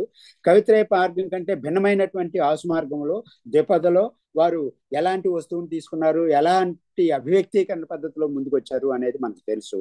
ఇక్కడ ఏమైపోయింది, ఎప్పుడైతే పాల్కురి సోమనాథుడు వచ్చాడో, పాల్కురికి సోమనాథుడు వచ్చిన తర్వాత శ్రోతల్లో మార్పు వచ్చింది. అంతకు పూర్వము నన్నయ్య కవిత్వాన్ని అర్థం చేసుకున్నటువంటి శ్రోత ఒక మానసికమైన ట్యూన్లో ఉంటే, ఒక విధమైనటువంటి కవిత్వాన్ని ఆస్వాదించడానికి తాను సిద్ధంగా ఉంటే, దానికి అటువంటి వాడిని పాల్కురి సోమనాథుడు మార్పు చేసి దానికి భిన్నమైనటువంటి ఆసు మార్గాన్ని వినడానికి, ఆసు మార్గం యొక్క రంజకత్వాన్ని ఆస్వాదించడానికి వీలుగా తీసుకొచ్చి పెట్టాడు. ఆ తర్వాత మళ్ళీ తిక్కల్ లాంటి వాళ్ళు వచ్చిన తర్వాత మళ్ళీ తిక్కన శ్రీనాథుడు ఇలాంటి వాళ్ళు వచ్చిన తర్వాత మళ్ళీ పాల్కురికి సోమనాథుడి మార్గం నుంచి మళ్ళీ పురాణ మార్గం వరకు పాఠకులను తీసుకెళ్ళిపోయారు. ఎప్పుడైతే ఇక్కడ మనకి వీళ్ళు ఇప్పుడు పాల్కురిని అనుసరించే, పాల్కురిని రిసీవ్ చేసుకునేటటువంటి పాఠక శ్రేణి ఇప్పుడు తగ్గిపోయింది. లేదు అనలేం కానీ తగ్గిపోయింది. ఈ తగ్గిపోయిన స్థితిలో ఉన్నటువంటి శ్రోత అన్నది ఏకవచనం కాదు ఇక్కడ. ఈ శ్రోతను తిరిగి మళ్ళీ పాల్కురికి సన్నిహితం చేసినటువంటి సందర్భం మళ్ళీ పోతనలో కనిపిస్తుంది అని వేల్చేరు చెప్పారు. ఈ పోతనలోకి అంటే ఆనాటికి మార్గ కవిత్వానికి, లిఖి కవిత్వానికి, పురాణ మార్గ కవిత్వానికి బద్ధుడిగా ఉన్నటువంటి ఒకనొక శ్రోతను తిరిగి ఆసు కవిత్వం వైపు, ఆసు కవిత్వాన్ని ఆస్వాదించడం వైపు మళ్ళించేటటువంటి ఒక క్రియను, ఒక ఎక్స్పెరిమెంట్ని పోతన తీసుకొచ్చాడు అని చెప్పాడు. ఎప్పుడైతే పోతన ఈ మార్పు తీసుకొచ్చాడో పండిత లోకంలో ఆగ్రహం పెరిగిపోయింది పోతన పట్ల. మా శ్రోతలన్నీ కూడా, మా పార్టీ కార్యకర్తలు మీరు తీసుకుంటారా అన్నట్లుగా మా శ్రోతలందరినీ కూడా మళ్ళీ అటువైపుకి మళ్ళిస్తారా అన్నటువంటి ఒక ఆగ్రహం, ఈ ధర్మాగ్రహం అని నేను అనను, ఒక ఆగ్రహము, పండితాగ్రహం. ఈ పండితాగ్రహం పోతన మీద కలిగింది. ఎప్పుడైతే ఆగ్రహం పోతన మీద కలిగిందో, పోతన మీద నానా రకాల విమర్శలు మనకు మధ్య. ఎందుకు మనకి ఈయన పాల్కురి బాల వ్యాకరణం రాసినటువంటి చెన్నై సూరి గారి శిష్యుడు కూడా ఇది నిఘంటువులో ఆ ప్రామాణికతను ఎంచుకునేటటువంటి క్రమంలో దూరంగానే ఉంచాడు పోతన్ని కూడా. మనకు సరే ఆయన ఎవరో పాల్కురి సోమనాథుని దూరంగానే ఉంచాడు, పోతను కూడా దూరంగానే పెట్టారు. ఈ పండిత వర్గం అంతా పోతన్ని దూరంగా పెట్టడంలో పెట్టడానికి ప్రధానమైనటువంటి కారణం ఏమిటి అంటే, పోతన ఆసు మార్గాన్ని, ఆసు సంప్రదాయ మార్గాన్ని భారతంలో అనుసరించి చెప్పడం మూలంగా అన్నటువంటి ఒక కొత్త ఆలోచనని, కొత్త డైరెక్షన్ని వారు ఇచ్చారు. ఎప్పుడైతే అప్పటి వరకు కవిత్వము ఆనంద పర్యవసాయి, లేకపోతే ఒక కవిత్వము రసవంతంగా ఉండాలి, కవిత్వం ఇంకేదోలా ఉండాలి అన్నటువంటి భావనల నుంచి కావ్యం వింటే, అప్పటి వరకు పురాణ సంప్రదాయం కాబట్టి పురాణము అన్నటువంటి మాట కూడా, పురాణాలను వింటే పురాణాలను మనం ఏమీ అనకూడదు, పురాణాలు వినాలి, పురాణాలను మనం ఏదో చేయాలి, నీకు అక్షరం మొక్క వచ్చినా రాకపోయినా దేవుడి గుడిలో దేవుడి ఫోటో పక్కన పురాణం, ఏదో ఒక పురాణాన్ని మనం పెట్టుకోవాలి అన్నటువంటి భావన మామూలుగా మన తెలుగు సంస్కృతిలోను, తెలుగు కుటుంబాల్లో, సాధారణ కుటుంబాల్లో మనకు ఉంది. అంటే పురాణాన్ని వింటే పుణ్యం వస్తుంది అన్నటువంటిది మనలో ఒక గట్టి నమ్మకం మన శ్రోతల్లో మనకు ఉంది. అంటే పురాణం వింటే పుణ్యం వస్తుంది అన్న నమ్మకంలో ఉన్నటువంటి శ్రోతను, అంటే ఒక కావ్యాన్ని చదివితే పుణ్యం వస్తుంది అన్నటువంటి నమ్మకంలో ఉన్నటువంటి ఒక శ్రోతను కావ్యాన్ని పుణ్యం కోసం కాకుండా ఆనందం కోసం మనం కావ్యాన్ని చదవాలి అనేటటువంటి ఒక కొత్త రకం శ్రోతను తయారు చేయడం కోసము ఇంకొక కొత్త ప్రణాళికతోటి కావ్యం పుట్టింది. అదే ప్రబంధము అంటారు వేల్చేరి నారాయణరావు. అంటే శ్రోతను మార్చడం, మొత్తం ఇది సమూలమైనటువంటి మార్పు. ఇది ఒక వరవడిలో వస్తున్నటువంటిది దానికి భిన్నంగా ఒక కొత్త మలుపు తిప్పటము అన్నటువంటిది మనకి ఈ ప్రబంధం దగ్గర మనకు కనిపిస్తుంది. అయితే ఇక్కడ ఇందాక మనం వర్గాల గురించి మనం మాట్లాడుకున్నాం. ఆ వర్గాలలో ఆసు సంప్రదాయానికి సంబంధించినటువంటి వర్గము, పురాణ సంప్రదాయానికి సంబంధించినటువంటి వర్గము వేరువేరుగా ఉన్నట్లుగానే ప్రబంధ సాహిత్యానికి సంబంధించినటువంటి ప్రబంధ మార్గానికి సంబంధించినటువంటి వర్గం కూడా వేరువేరుగా ఉంది అన్నటువంటి ఒక విషయాన్ని వీరు చాలా స్పష్టంగా చెప్పారు. ఏమిటి అంటే పురాణ సంప్రదాయం ఇప్పటి వరకు మనం మాట్లాడుకున్నాము. ఇది ఆ పురాణ సంప్రదాయం కంటే భిన్నమైనటువంటిది. ఎప్పుడైతే కవిత్వంలో ఒక కొత్త మార్పును ఎవరైనా తీసుకొచ్చినప్పుడు ఆ తీసుకొచ్చే క్రమంలో శ్రోతను మనం మార్చేటప్పుడు, పాఠకుడిని మనం మార్చేటప్పుడు మనకి ఒక కొత్తగా మామూలుగా అసలు ఈయన అయితే మామూలుగా మన కావ్యాల్లో లక్షణ శాస్త్రాల్లో అన్నిట్లో కూడా కావ్యము రెండు రకాలు, ఒకటి శ్రవ్య కావ్యము, ఒకటి దృశ్య కావ్యము, ఇట్లాంటివి మనం మాట్లాడుకుంటూ ఉంటాం. ఈ శ్రవ్య కావ్యము అన్న మాటను వేల్చేరు ఈ ప్రబంధాల దగ్గరికి వచ్చిన తర్వాత దాని శ్రవ్య కావ్యము అంటలా, దాని పాఠ్యకావ్యం అని చెప్పి ఒక కొత్త పేరుతో దాన్ని పిలవటం మొదలుపెట్టారు. పాఠ్యకావ్యము, శ్రవ్య కావ్యము అనేది వినేది, పాఠ్యకావ్యము అంటే పఠించేది. ఇది విన్నంత మాత్రాన వీలు పడేది కాదు అనే ఉద్దేశం. దీన్ని పఠించాలి. ఎవడు పఠిస్తాడు? చదువు సంఖ్యలు ఉన్నవాడు పఠిస్తాడు, శాస్త్ర జ్ఞానం ఉన్నవాడు పఠిస్తాడు. ఛందస్ శాస్త్రాలు, వ్యాకరణ శాస్త్రాలు, ఏ అలంకార శాస్త్రాలు, నిఘంటువుల్ని వీటన్నిటిని ఎవడైతే కరతలామలకం చేసుకుంటాడో వాడికి మాత్రమే పఠించేటటువంటి శక్తి ఉంటుంది. ఒక కొత్త రకపు పాఠకుణ్ణి తయారు చేసినటువంటి సాహిత్యము ప్రబంధ సాహిత్యము.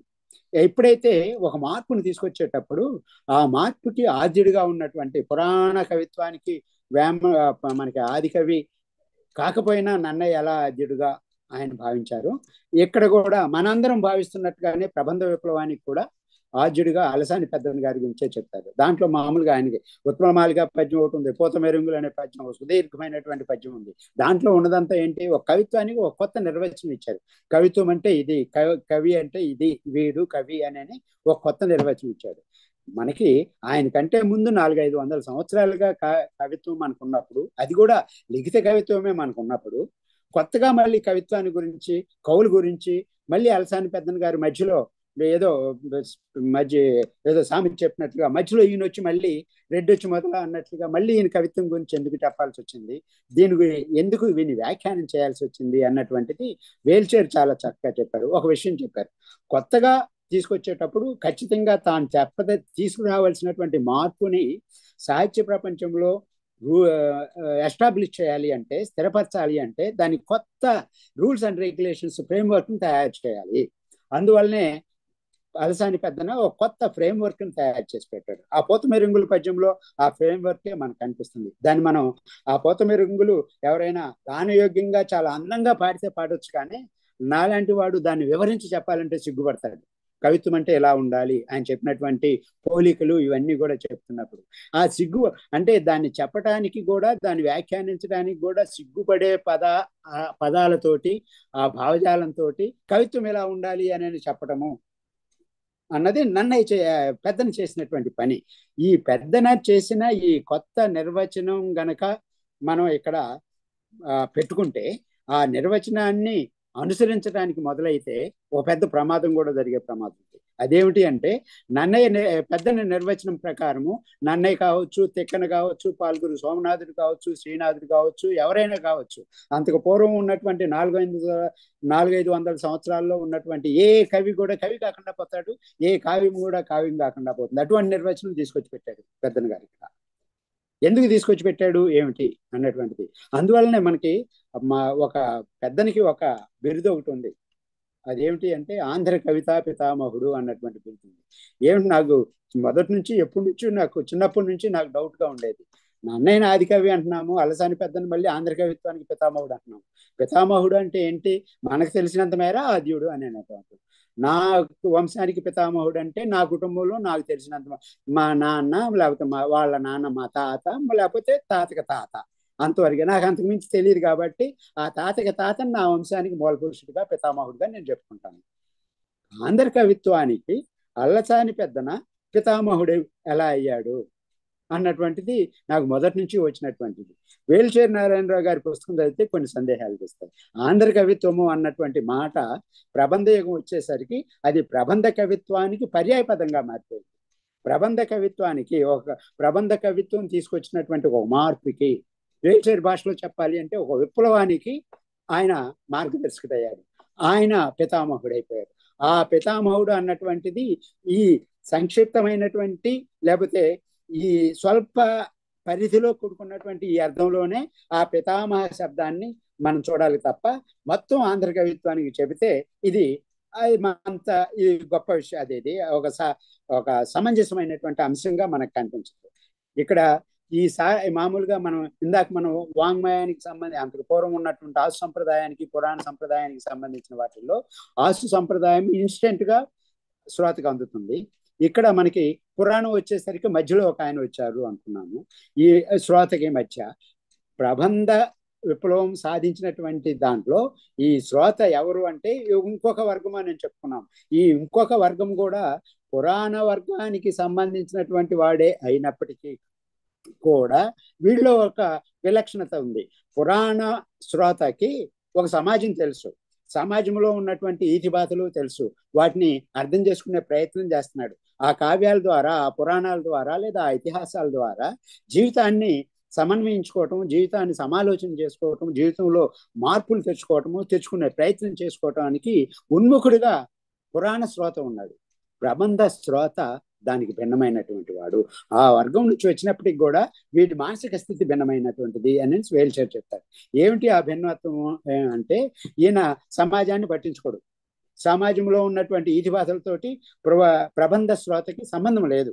వాడు ఏమీ తెలియదు. వీడు ఎంతవరకు కూడా ఈ ఉన్నత వర్గాల్లో ముఖ్యంగా కడుపు నిండినటువంటి వర్గాలకు సంబంధించినటువంటి వాళ్ళు, కష్టాలు అన్నటువంటి మాటకు అర్థాన్ని తెలియనటువంటి వాళ్ళు, వాటిని పట్టించుకున్నటువంటి ఒకనొక ఉన్నత శ్రేణి సంపన్న వర్గానికి చెందినటువంటి వ్యక్తి ఈ ప్రబంధానికి శ్రోత అంటాడు.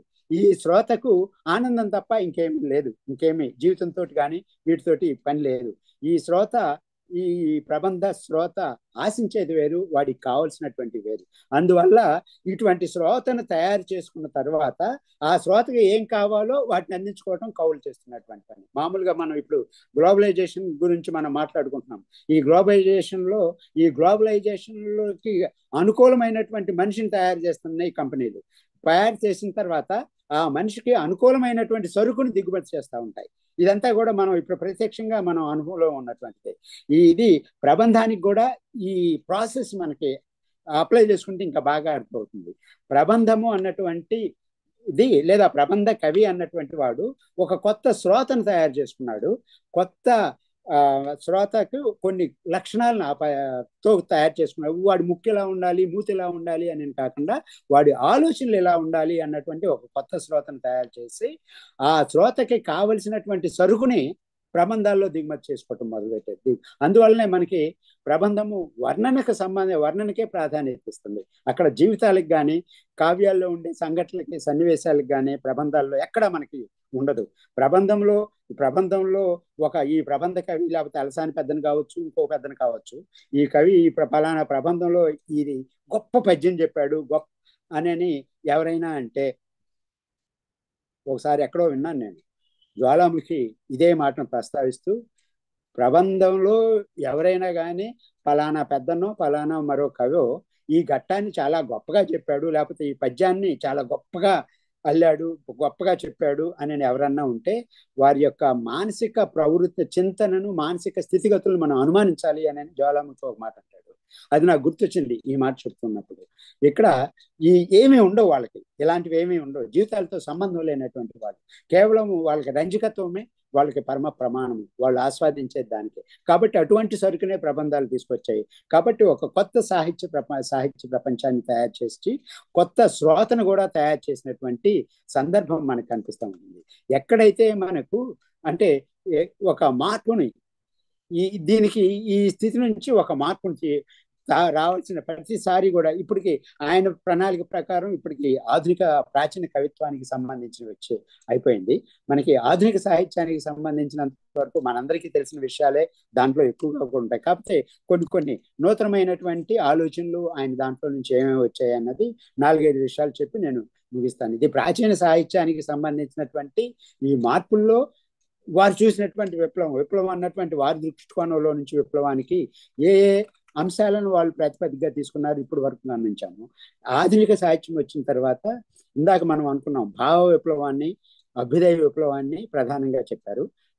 దిగంబర విప్లవం అయితే అని అనలేదు, కానీ దిగంబర కవిత్వాన్ని గురించి కూడా చెప్తారు. ఇవి కాకుండా గురజాడప్పారావు గారి గురించి, గురజాడప్పారావు అసంపూర్ణ విప్లవము అన్న పేరుతో ఒక అధ్యాయం చెప్పారు. గురజాడప్పారావుకు సంబంధించినటువంటి విషయాల్లో గురజాడప్పారావు గారు మనకు అందరికీ కూడా సుపరిచితులే. వారిని మామూలుగా మనము సాంకేతిక అర్థంలో వారిని విప్లవ కవి అని మనం అనము. కాకపోతే మనం అభ్యుదయ కవి అని అంతవరకు అంటున్నాము. ఆ అభ్యుదయ కవి అన్నది కూడా సాంకేతిక అర్థంలో మనం వాటలా, మనం ఏది వర్గ స్పృహ, మార్క్సిజము ఈ అర్థంలో మనం వాటలా. మనము ఒక మార్పుని, సామాజిక మార్పుని తీసుకొచ్చినటువంటి అర్థంలోనే, సామాన్య అర్థంలోనే ఆయన ఒక మహాకవిగాను లేకపోతే ఒక అభ్యుదయ కవిగాను మనం వాడుతున్నాము. ఈ అభ్యుదయ కవిని లేదా ఈ మహాకవి అని మనం మాట్లాడుకున్నటువంటి ఈ గురజాడప్పారావు గారి గురించి ఈయన కొన్ని ప్రతిపాదనలు చేస్తారు. ఆ చేసే క్రమంలో వీరేశలింగం గారి గురించి ఒక మాటని,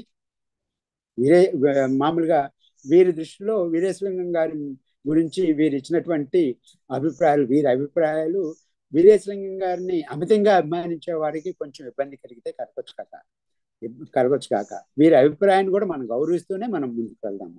ఎందుకంటే వారి అభిప్రాయం వెలుబుచ్చకపోతే తర్వాత ఎస్టాబ్లిష్ చేయదలుచుకున్నటువంటి దానికి ఒక ఉనికి ఉండదు.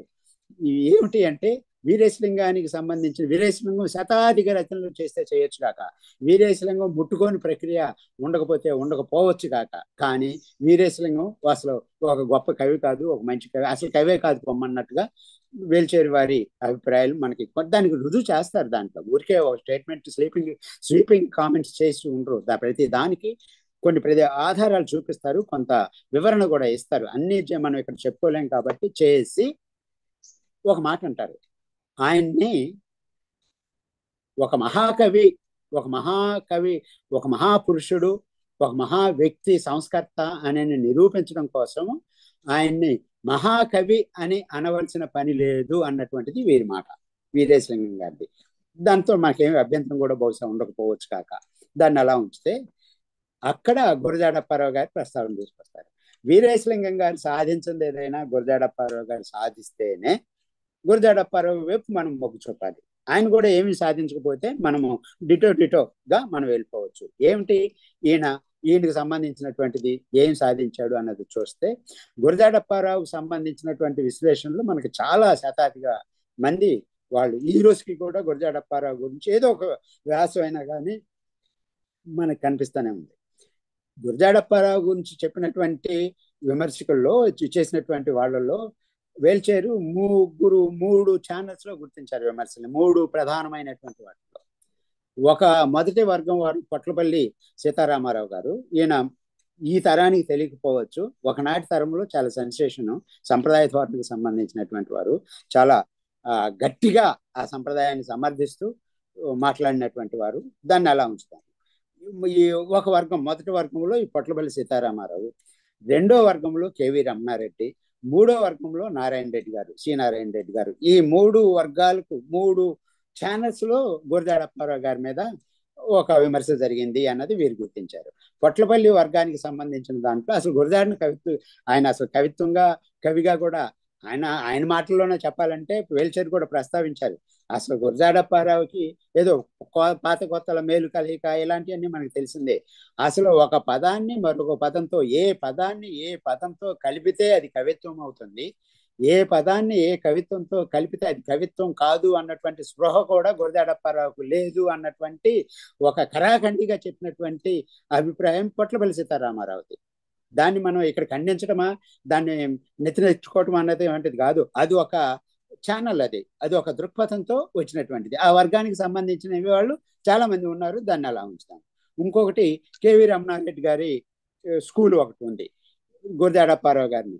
ఆయన సంప్రదాయ వాతావరణంలో నుంచి పొట్లపల్లి సీతారామారావు సంప్రదాయ మార్గంలో నుంచి లిఖిత సాహిత్య మార్గంలో నుంచి కవిత్వం అంటే ఒకటి రాస్తేదే కవిత్వము అన్నటువంటి ధోరణిలో నుంచి ఆయనది వస్తే, కేవి రమణారెడ్డి గారిది వీరి ఛానల్, వీరి మార్గము అభ్యుదయ దృక్పథానికి సంబంధించింది, ముఖ్యంగా మార్క్సిస్టిక్ వేలో నుంచి వీరు చేసినటువంటిది.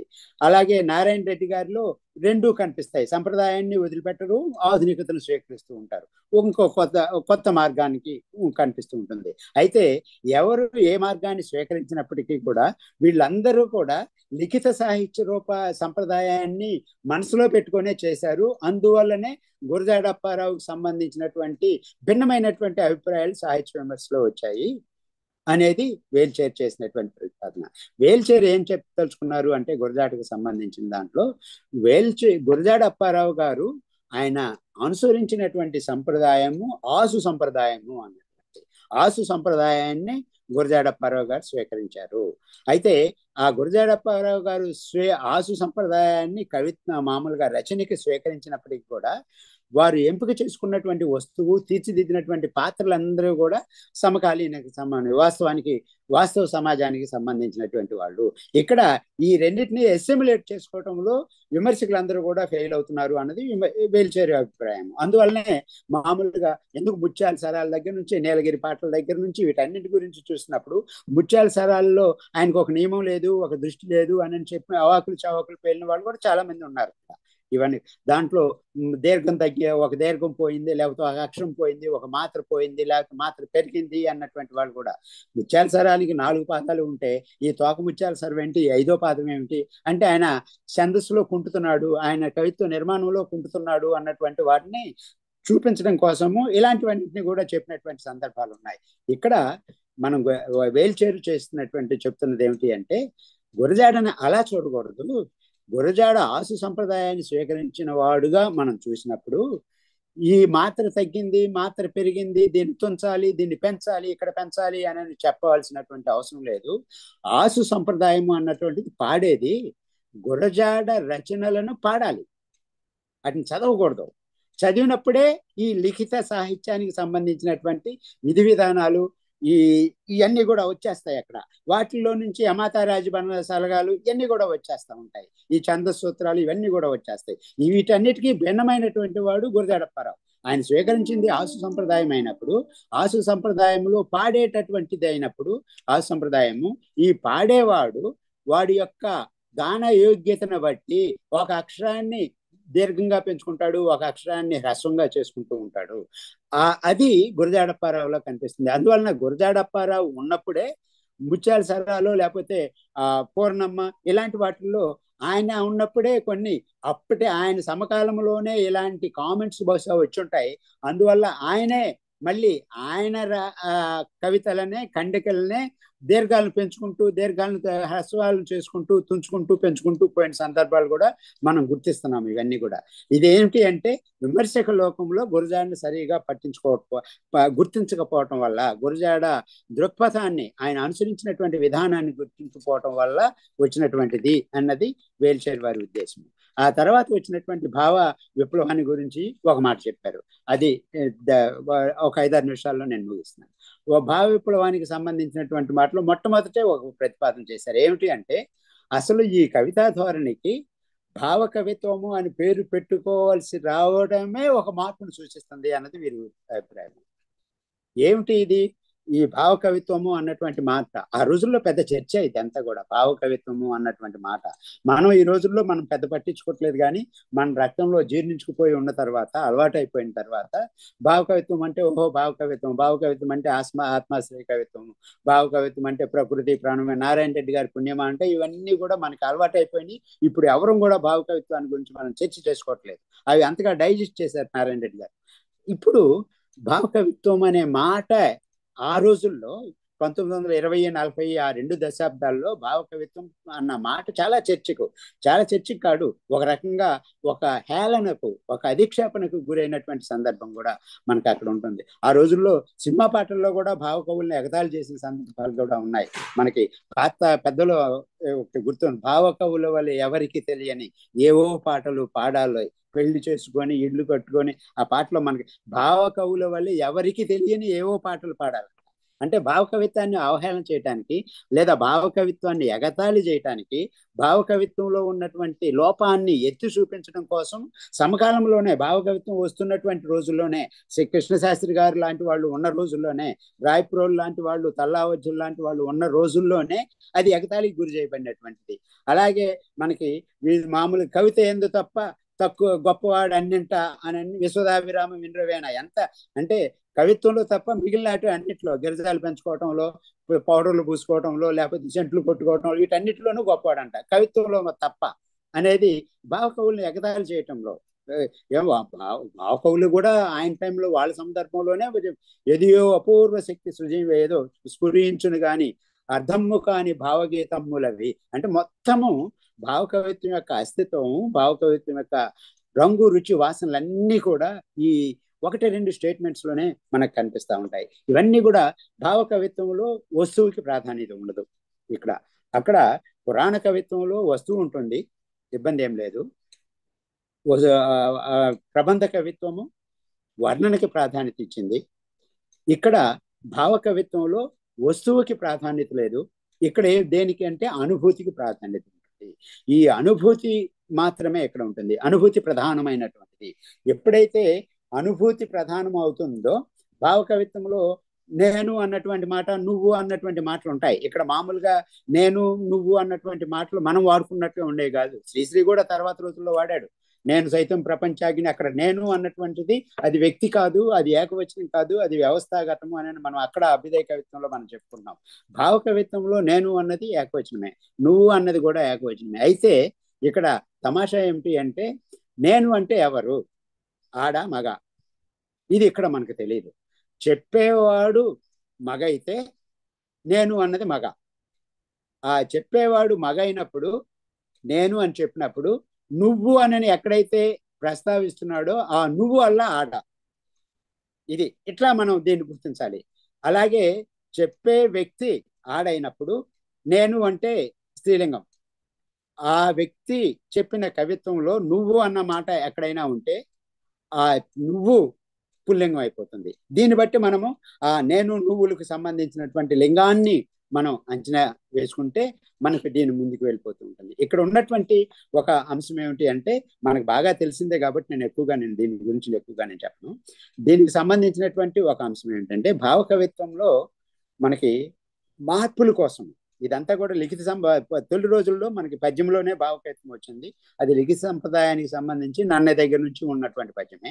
అయితే భావకవిత్వం నాటికి అచ్చు యంత్రాలు కూడా వచ్చిన తర్వాత అచ్చు యంత్రాన్ని బాగా వినియోగించుకోవటం భావకవి మొట్టమొదటిసారిగా అలవాటు చేసుకున్నాడు.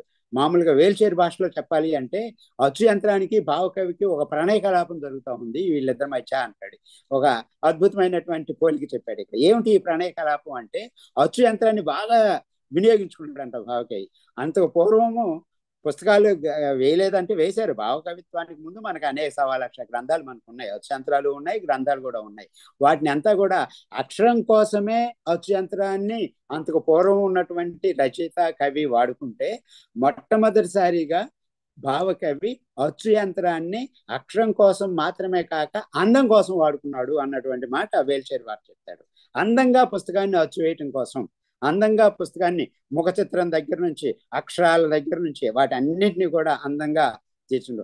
తాను ఎంత అందంగా ఉంటాడో తన రచన, తన గ్రంథము, తన కవిత్వము, తన అక్షరం కూడా అంత అందంగా ఉండాలి అన్నటువంటిది. మరి అచ్చు యంత్రంలో ఈ గుబాళింపులు, ఈ అత్తర్లు పన్నీర్లు వీలు కాదేమో పుస్తకంలోకి తీసుకురావటానికి. అది ఒక్కటి లేకపోయినప్పటికీ కూడా భావకవి ఏం కోరుకున్నాడంటే, ఆ పుస్తకము చూడగానే ఆ చూపుల్లోనే ఆ పుస్తకం పరిమళించాలి అన్నట్టుగా కోరుకున్నాడు. అంతకు బాగా అచ్చు యంత్రాన్ని వాడుకున్నటువంటి సందర్భం మనకి మొట్టమొదటిసారిగా భావకవిత్వంలో కనిపిస్తుంది. ఈ భావకవి తర్వాత కొంతమంది భావకవుల్లో కొంతమంది ఆసు సంప్రదాయాన్ని కూడా దీంట్లో వాడుకున్నారు. దీంట్లో గురజాడ ఎలా అయితే ఆసు సంప్రదాయాన్ని వాడుకున్నారో అలాగే దీంట్లో భావకవులు కూడా కొంతమంది ఆసు సంప్రదాయాన్ని స్వీకరించారు. మనకు బాగా సుపరిచితులైనటువంటి నండూరి సుబ్బారావు గారు ఎంకి పాటల్లో ఉన్నదంతా కూడా ఆసు సంప్రదాయం. అవన్నీ కూడా పాడేట పాటలే, ఎంకి పాటలు. శీర్షికే పాటలు అని ఉంది. పాట అనేది ఆసుకు సంబంధించినటువంటి. అలాగే కొనకల్లి వెంకటరత్నం గారి బంగారు మామ పాటలు ఇవన్నీ కూడా ఆసు సంప్రదాయానికి సంబంధించినటువంటి.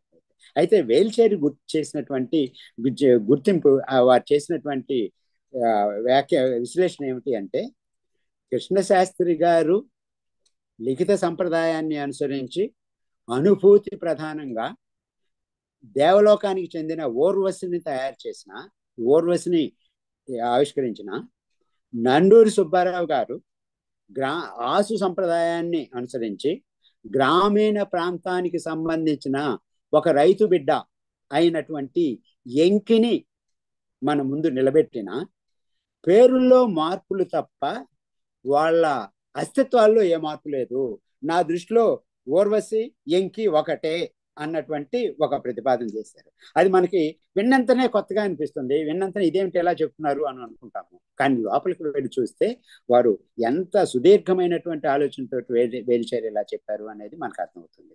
దానికి సంబంధించి ఎన్నో రుజువులు దాంట్లో చూపిస్తూ ఉంటారు. ఓర్వశి కంటే ఇంకేమీ భిన్నమైంది కాదు. ఎంకి పాటలు దాన్నే కూడా పోస్ట్ మార్టం చేసి చూపించారు. దాంట్లో కూడా ఎంకి ఎలా ఉంటుంది, దాంట్లో ఆ ఎంకి పాటలుగా ఎనక జన్మములోన ఎవరి మౌనంటి ఈ గేయాన్ని ఉదాహరిస్తూ దాంట్లో ఎన్ని భాగాలు ఉన్నాయి, ఏ భాగం నుంచి ఏ భాగం పరిణితి చెందుతూ ఉంది, ఆ పరిణితి చెందే క్రమంలో ఎంకి యొక్క హావభావాల దగ్గర నుంచి మానసిక చిత్త ప్రవృత్తికి సంబంధించినటువంటి ఆ చిత్రాన్ని చూసినప్పుడు ఏ పల్లెలోనూ ఏ రైతు బిడ్డ, ఏ కూలీనాలి చేసుకునే బిడ్డలో అది ఉండదు. అంత గడుసుదనము, అంత సొబగు ఒక ఓర్వశిలో ఉంటుంది. కాబట్టి ఓర్వశి ఈజ్వల్ టు ఎంకి అనేటటువంటి ఒక ప్రతిపాదన తీసుకొస్తారు. ఒక గొప్ప, అంటే ఇది విప్లవం అన్నటువంటి సాధారణ అర్థంలోనే వీరు కూడా తీసుకొచ్చింది. ఇక్కడ ఇంకోటి ఏమిటి అంటే, వీరు భావకవిత్వంలో తెచ్చినటువంటి ఒక విప్లవం ఏంటంటే, భావకవిత్వానికి ముందు కవిత్వము యొక్క ఆస్వాదన అన్నది సామూహికంగా ఉంది. మామూలుగా ఒక భారతాన్ని ఎవరైనా వినిపిస్తున్నప్పుడు, ఒక రామాయణాన్నో లేకపోతే భాగవతాన్నో ఒక దేవాలయంలో కూర్చొని ఒక పురోహితుడు లేకపోతే ఒక పౌరాణికుడు వినిపిస్తున్నప్పుడు సామూహికంగా భక్త సమూహం అంతా కూర్చొని అందరూ ఒకేసారి మనం దాన్ని ఆస్వాదిస్తూ ఉంటాం. ఒక సామూహికంగా కవిత్వాన్ని, కావ్యాన్ని ఆస్వాదించడం అన్నది భావకవిత్వానికి పూర్వం ఉన్నటువంటిది. అయితే భావకవిత్వంలో వచ్చిన విప్లవము, మార్పు ఏమిటి అంటే, సామూహిక శ్రోతను వైయక్తికంగా మార్చేది, ఒంటరిని చేసేసింది. ఇది గొప్పదనని కాదు, ఆయన ఉద్దేశం కూడా ఒక మార్పును తీసుకొచ్చేసింది. ఇక్కడ ఏమిటి అంటే, భావ కవిత్వాన్ని సామూహికంగా ఆస్వాదించేది కాదు. ఎందుకంటే అది ఆత్మాశ్రయమైంది, దాన్ని ఒంటరిగా ఆస్వాదించాల్సిందే. దానికి సంబంధించిన దాన్ని మామూలుగా చూడండి, ఈ స్థితి ఈ రోజున మనం అప్పుడప్పుడు మనం కడుపు మండినప్పుడల్లా మనం మాట్లాడుకుంటూ ఉంటాము ల్యాండ్ ఫోన్ గురించి, సెల్ ఫోన్ గురించి. ల్యాండ్ ఫోన్ ఉన్నప్పుడు ఇంట్లో కుటుంబ సంబంధాలన్నీ కూడా ఎలా ఉన్నాయి, వ్యక్తులందరూ కుటుంబ బాంధవ్యాలు మనకి పొరపచ్చాలు లేకుండా ఎవరు ఫోన్ చేస్తున్నారు, ఎవరితో మాట్లాడుతున్నారు, ఏం మాట్లాడుతున్నారు, ఇంటిళ్ళ బాధి తెలిసేది మనకి. సెల్ ఫోన్ వచ్చిన తర్వాత ఏమీ తెలియనటువంటి ఒకనొక పరిస్థితిలోకి మారిపోయింది. ఇది మామూలుగా ఎదగడం కాదు, ఇది ఒక రకంగా కుంగిపోవటం అలాంటిది. ఈ కుంగుబాటు అన్నటువంటి ఈ ధోరణి మనకు భావకవిత్వం తీసుకొచ్చింది. భావకవిత్వంలో ఒక మార్పు తీసుకొచ్చేసింది. సామూహికంగా ఉన్నటువంటి పాఠకుణ్ణి ఒంటరివాణి చేసింది. ఎవడికి వాడు ఓర్వశిని చూడాల్సిందే, ఎవడికి వాడు ఎంకిని చూడాల్సిందే. ఓర్వశితో ఉన్నటువంటి తాను పొందుతున్నటువంటి తాదాత్మ్యతను అమ్మా నాన్నతోటి, అక్కా చెల్లెలతోటి పంచుకోలేడు శ్రోత. రామాయణాన్నో భారతాన్నో పంచుకున్నట్లుగా పంచుకోలేడు. అలా ఒంటరిని చేసినటువంటిది ఇది భావకవిత్వంలో తెచ్చినటువంటి ఒక మార్పు. ఇంకొకటి, పద్యానికి సంబంధించిన దాంట్లో కూడా మనం ఒక విషయాన్ని మనం గుర్తించాలి. అదేమిటి అంటే, మనం తర్వాత రోజుల్లో మనకి భావకవిత్వం అంతా కూడా పద్యస్థితిలో నుంచే వచ్చింది, ఎక్కువగా దాన్ని గుర్తించాము. అభ్యుదయ కవిత్వము వచ్చిన తర్వాత మనకి వచన కవిత్వము అన్నటువంటిది ఒక కొత్త నిర్మాణ పద్ధతి కవిత్వంలో మనం గుర్తిస్తున్నాం. మనం ఆ గుర్తించే క్రమంలో వచన కవిత్వం వచ్చిన తర్వాత మామూలుగా శ్రీశ్రీ లాంటి వాళ్ళు ఛందస్సు గురించి చాలా మాట్లాడు, శ్మశానాలు వంటి నిఘంటువులు, ఛందస్సులో సర్ప పరిష్వంగం ఇలాంటి మాటలన్నిటి కూడా వాడాడు. పటాభి అయితే ఇంకొంచెం ముందుకు వెళ్ళి ఈ పద్యాలు నడుములు విరగదంతానని చెప్పి తన్ని అవతల పడేసేసాడు. ఇలాంటివన్నీ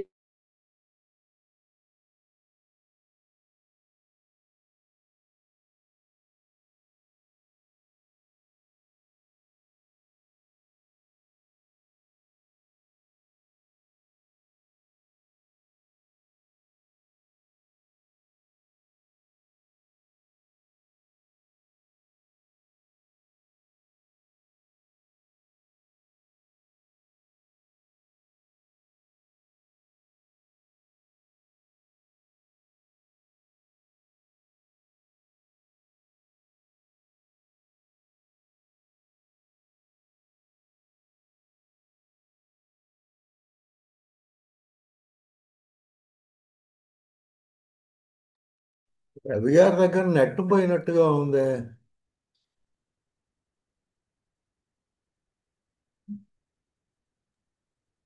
ఏం జరిగింది మొత్తానికి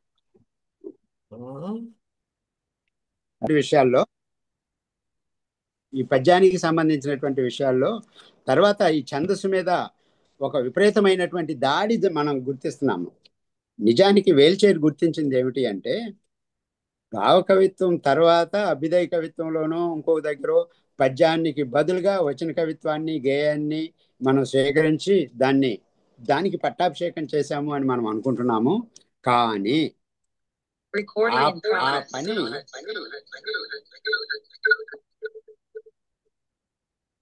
ఏమైంది? ఏం కాలేదు.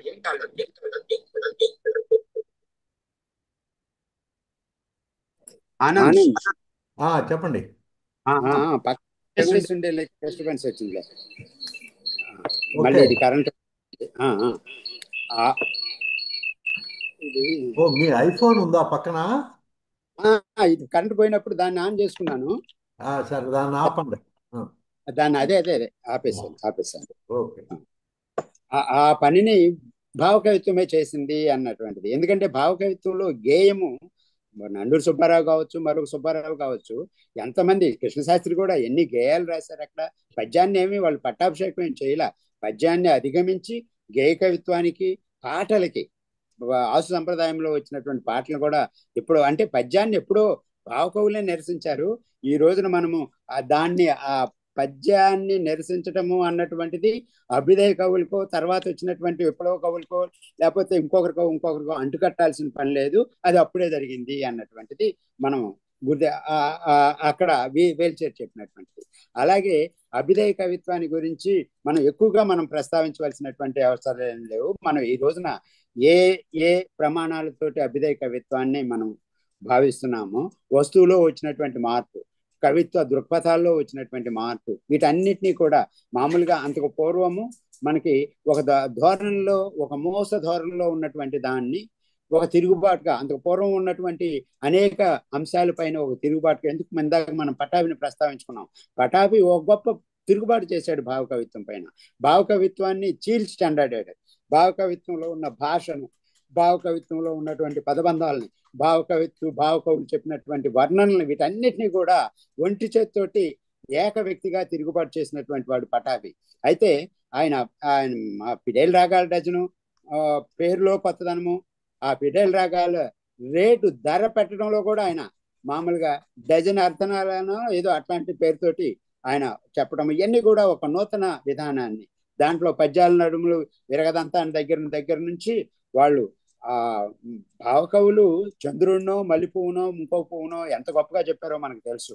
ఆ గొప్పతనాన్ని అంతా కూడా, అంటే ఆ గొప్పతనం అన్నటువంటి దాన్ని నేను పాజిటివ్ గానే అని అనట్లేదు, వాళ్ళ పద్ధతిని, దాని మీద ఒక నిరసన, దాని మీద ఒక ఛాలెంజ్ గా ఒక విసరటం కోసము చందమామని ఈయన వర్ణించిన తీరు మనం ఊహించలేదని, ఊహకు అందనటువంటిది. ఒక రూపాయి నాణ్యం కంటే, ఎలక్ట్రిక్ స్తంభం మీద వెలిగే చంద్రుడి కంటే, నగర స్త్రీ ముఖానికి పూసుకున్న పౌడర్ ముఖం కంటే తక్కువగా కనిపిస్తుందంట చంద్రుడు. ఇది చంద్రుడిని తిట్టడం అని కాదు, ఇక్కడ చంద్రుడు మిషతో భావకవుల యొక్క ఆలోచన విధానానికి చెక్ పెట్టడం ఇక్కడ. అలాగే పురాణాల వాళ్ళు ఇంతవరకే వాళ్ళ ఊరుకోలా. భావకవులు పూర్వసులను ఇలాంటి వాళ్ళని అందరినీ తీసుకొస్తే, పురాణ పాత్రలను ఇలాంటి వాళ్ళని తీసుకొస్తే, ఆ పురాణ పాత్రలు కూడా ముఖ్యంగా ఈ రోజే గనక ఆయన పటాభి కనుక ఉంటే బహుశా మన ప్రభుత్వాలు, కేంద్ర ప్రభుత్వం బలంగా ఉరిశిక్ష కూడా వేసేదేమో. సీత గురించి ఒక వ్యాఖ్యానం చేస్తారు, సీతమ్మ వారి గురించి. ఏమిటి అంటే, అది రామయ్య గారి రాములు వారి భార్యగా ఉండటం కంటే రావణాసురుడి ప్రియురాలుగా ఉండటం మేలు అన్నట్టుగా భావించిందంట సీతమ్మ వారు. ఇది పురాణాల మీద విసురులు, ఇవన్నీ కూడా మన ఆలోచన ధోరణుల మీద విసురు. ఇలాంటి దాడి ఏక వ్యక్తిగా చేసినటువంటి సందర్భం. అయితే వేల్చేరు ఒక మాట చెప్పారు, ఇంత దాడి చేసిన అభ్యుదయ కవిత్వానికి ఈయన చేసింది ఏమీ లేదు, ప్రత్యక్షంగా కానీ పరోక్షంగా కానీ. అయితే అలాగని ఒక మార్పును తీసుకురావడంలో వారి ప్రాతినిధ్యము విస్మరించదాంది అని ఒక మాట చెబుతూ వీరు చేసినటువంటి 1-2 ప్రతిపాదనలు. మామూలుగా మనం అభ్యుదయ కవిత్వాన్ని గురించి మనం మాట్లాడుకుంటూ ఉన్నప్పుడు మనం ఎక్కడికి వెళ్ళిపోతామంటే శిష్లా దగ్గర నుంచి మొదలు పెడతాం. వేల్చేరి నారాయణరావు శిష్లాన్ని ప్రస్తావించడం వేల్చేరికి అసలు సుతరాము ఆయన ఒప్పుకోవట్లేదు. ఎందుకంటే అభ్యుదయ కవితా ఉద్యమాలతోటి ఏమాత్రం సంబంధం లేని శిష్లాని ఎలా తీసుకొస్తావు ఇక్కడికి? అభ్యుదయ కవులుగా ఎలా మనం మాట్లాడతాము, అభ్యుదయ కవిగా మనం ఎలా గుర్తిస్తాము? ఇలాగా మనకి ఈవెన్ పటాభిని కూడా వీళ్ళెవరిని కూడా అభ్యుదయ కవులుగా మనకు ఎవరు అభ్యుదయ కవులు అవుతారు ఏమిటి అంటే, మనం నిరంతరం మాట్లాడుకునేటటువంటి ఒక ప్రమాణాలు. మామూలుగా ఈ సమాజాన్ని, ఈ వర్గ సమాజాన్ని ఎలా చూస్తాము, శ్రమని ఎలా చూస్తున్నాము, శ్రమ చేసే వ్యక్తుల్ని, శ్రమని అనుభవించే వ్యక్తుల్ని మనం ఎలా అయితే విడివిడిగా చూస్తామో, ఆ దృక్పథాల్లో నుంచి సాహిత్యాన్ని చూడటము ఏదైతే ఉందో అది అభ్యుదయ సాహిత్యం సాధించినటువంటిది.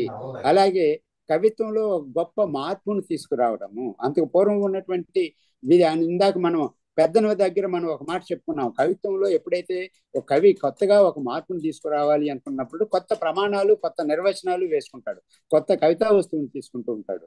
అభ్యుదయ కవి కూడా కొత్త కవితా వస్తువుని తీసుకుంటాడు. అంతకు పూర్వం లేనటువంటి శ్రీశ్రీవి చాలా కోట్ చేస్తారు వేల్చేరు. బంధూకం, సంధ్యారాగము, పులిచంపిడ, లేడి నెత్తురు, అవన్నీ కూడా కొత్తగా వచ్చినటువంటి కవితా వస్తువులు. అంతకు పూర్వం ప్రబంధములు ఇలాంటి దగ్గర ఒక స్త్రీమూర్తి ఎలా ఉంది, ఎలా వర్ణించబడింది అన్నటువంటిది మనకు తెలుసు. భావకవులు దాన్ని ఏం చేశారు అన్నటువంటిది కూడా మనకు తెలిసిందే. అభ్యుదయ కవిత్వం వచ్చిన తర్వాత అదే స్త్రీమూర్తిలో ఉన్నటువంటి మరొక కడుపు దహించుకుపోయే కడుపు గత్తె రాక్షస రతిలో అర్ధ నిమీలిత నేత్రాల భయంకర బాధల పాటల పల్లవిని ఒక స్త్రీమూర్తిలో ధరించడం అనేది అందుకు పూర్వం ఉన్నటువంటి కవిత్వంలో మనం ఊహించినటువంటిది. ఇది అభ్యుదయ కవిత్వం సాధించినటువంటి ఒకనొక గొప్ప మార్పు. ఈ విప్లవం అభ్యుదయ కవిత్వానికి సంబంధించింది. అలాగే దిగంబర కవిత్వానికి సంబంధించినటువంటిది ఆయన విప్లవం అయితే అనకపోవటానికి కూడా కొన్ని కారణాలు ఉండొచ్చు వారికి. దిగంబర కవిత్వాన్ని గురించి చెబుతూ పటాభిని గురించి పోలిక తీసుకొచ్చి పటాభితోటి దిగంబర కవులకి కొన్ని పోలికలు ఉన్నాయి అని చెప్తారు. పటాభిలో ఉన్నటువంటి ఒక విసురు, ఒక పదాన్ని ప్రయోగించడంలో కానీ, ఒక చిత్రాన్ని, దాన్ని భావచిత్రము, అక్షర చిత్రం, లేకపోతే ఇమేజిజం అన్నటువంటి మాటను దిగంబర కవులు ఊరుకోకపోవచ్చు కాక, దాన్ని వచ్చిన కవిత్వం అంటేనే వాళ్ళు ఊరుకోకపోవచ్చు కాక, ఆ చిత్రాలను చిత్రించడంలో పటాభితోటి ఈ దిగంబర కవులకి కొన్ని పోలికలు ఉన్నాయి. అయితే ఈ తీసుకున్నటువంటి ఈ పదాలను ప్రతీకలు, లైంగిక ప్రతీకలు, ఈ విశృంఖలమైనటువంటి పదబంధాలు, వీటన్నిటినీ వాడటంలో వారి ఉద్దేశము ఎక్కడా కూడా లైంగిక ప్రేరణలు చేయటం అన్నటువంటిది కాదు. దిగంబర కవిత్వాన్ని చదివినప్పుడు ఎన్ని అవాంఛనీయమైనటువంటి అన్పార్లమెంటరీ అని మనం వాడుకుంటున్నామే అందంగా, అలాంటి పదాలు ఉన్నప్పటికీ కూడా ఎక్కడా కూడా మనకి ఉద్రేకాలను తెప్పించవు, కామోద్రేకాలను తెప్పించవు. మనల్ని ఆలోచింప చేస్తుంది అంతవరకే కానీ కామోద్రేకాలను తీసుకురావు. మరి ఇలాంటి పదాలను ఎందుకు వాడారు అంటే, సాహిత్య ప్రపంచంలోనూ సమాజంలోనూ సామాజికంగా ఉన్నటువంటి ఒక జడత్వాన్ని బద్దలు కొట్టడం కోసం మాత్రమే ఈ దిగంబర కవులు ఈ మార్పుని ఈ వ్యక్తీకరణలో ఒక మార్పుని, అభివ్యక్తిలో ఇంత మార్పుని తీసుకురావాల్సినటువంటి అవసరం వచ్చింది అని దీన్ని విప్లవము అనకపోయినప్పటికీ కూడా ఆ మార్పుని చాలా సాధికారికంగా గుర్తించి వివరించారు. ఇవన్నీ కూడా ప్రాథమికంగా వారి ఆలోచన ధోరణికి సంబంధించినటువంటి. దీంట్లో మనకి కొన్ని ఈ రోజున మనకి నిరంతరం సాహిత్యంతో అధ్యయనంలో ఉన్నటువంటి వారికి వేల్చేరి నారాయణరావు గారి కవితా విప్లవాల స్వరూపాన్ని చదువుతున్నప్పుడు మనకి కొత్త విషయాలు ఎక్కువగా కనిపించకపోవచ్చు. ఎందుకంటే ప్రత్యక్షంగా వేల్చేరి నుంచి కాకపోయినా వేల్చేరి చెప్పినటువంటి అభిప్రాయాలు ఇతరేతరుల ద్వారా, అంతకు ముందున్నటువంటి వారు కావచ్చు, తర్వాత వచ్చిన వారు కావచ్చు, వారందరి ద్వారా మనకి ఆయా సందర్భాల్లో మనకి చేరుతూనే ఉన్నాయి, మనకు అందుతూనే ఉండటం వల్ల ఒక అభిప్రాయంతో ఈ నిరంతర విద్యార్థిగా, నిరంతర అధ్యయనశీలిగా ఉన్నటువంటి సాహితీపరుడికి అవన్నీ అవగాహనలో ఉన్నాయి. అయితే కొత్తగా సాహిత్య రంగంలోకి వచ్చినటువంటి వాడు, కొత్తగా సాహిత్య సిద్ధాంతాలని వీటన్నిటినీ కూడా పరిశీలిద్దాము అనుకున్నటువంటి వాడికి ఈ విప్లవాల స్వరూపంలో, కవితా విప్లవాల స్వరూపంలో వేల్చేరి రూపొందించిన చెప్పినటువంటి ప్రతి అధ్యాయంలోని ప్రతి వాక్యము కూడా కొత్తగానే అనిపిస్తుంది, వారిని ఆలోచింపజేస్తూ ఉంటుంది. దీంట్లో కొన్ని విషయాలు మనకి అనంగీకారం అయితే అవ్వచ్చు కాక, వీరు చెప్పినటువంటివి కాకపోవచ్చు కాక, కానీ వారు కవిత్వంలో అంటే ఆలోచన దృష్టిలో, శ్రోతల్లోనూ విమర్శకుల్లోనూ ఆలోచన దృష్టిని మరల్చడంలో ఒక గొప్ప ప్రయత్నం చేశారు. ఆ విప్లవం అది ఒక గొప్ప ప్రయత్నము, ఒక గొప్ప మార్పుని తీసుకొచ్చారు అనుకుంటే, విమర్శలో ఒక విప్లవాన్ని తీసుకొచ్చిన సందర్భము, ఒక పాఠకుడి ఆలోచనలో ఒక విప్లవాన్ని తీసుకొచ్చినటువంటి సందర్భము వేల్చేరి కవితా విప్లవాల స్వరూపం ద్వారా మనం గుర్తించగలము అని నేను భావిస్తూ, నాకు ఈ అవకాశాన్ని ఇచ్చినటువంటి మిత్రులందరికీ కూడా ధన్యవాదాలు తెలియజేసుకుంటున్నాను. నమస్కారం. ధన్యవాదాలండి రవికుమార్ గారు, చాలా చక్కని ప్రసంగం చేశారు. ఈరోజు 211వ అంతర్జాల సదస్సుకి అభ్యుదయ రచయితల సంఘం తరఫున మీకు ప్రత్యేక ధన్యవాదాలు తెలియజేస్తూ, ఈ అంశాన్ని మాత్రమే ప్రాతిపదికగా తీసుకొని ఎవరైనా దీని విషయం మీద మాట్లాడవలసిందిగా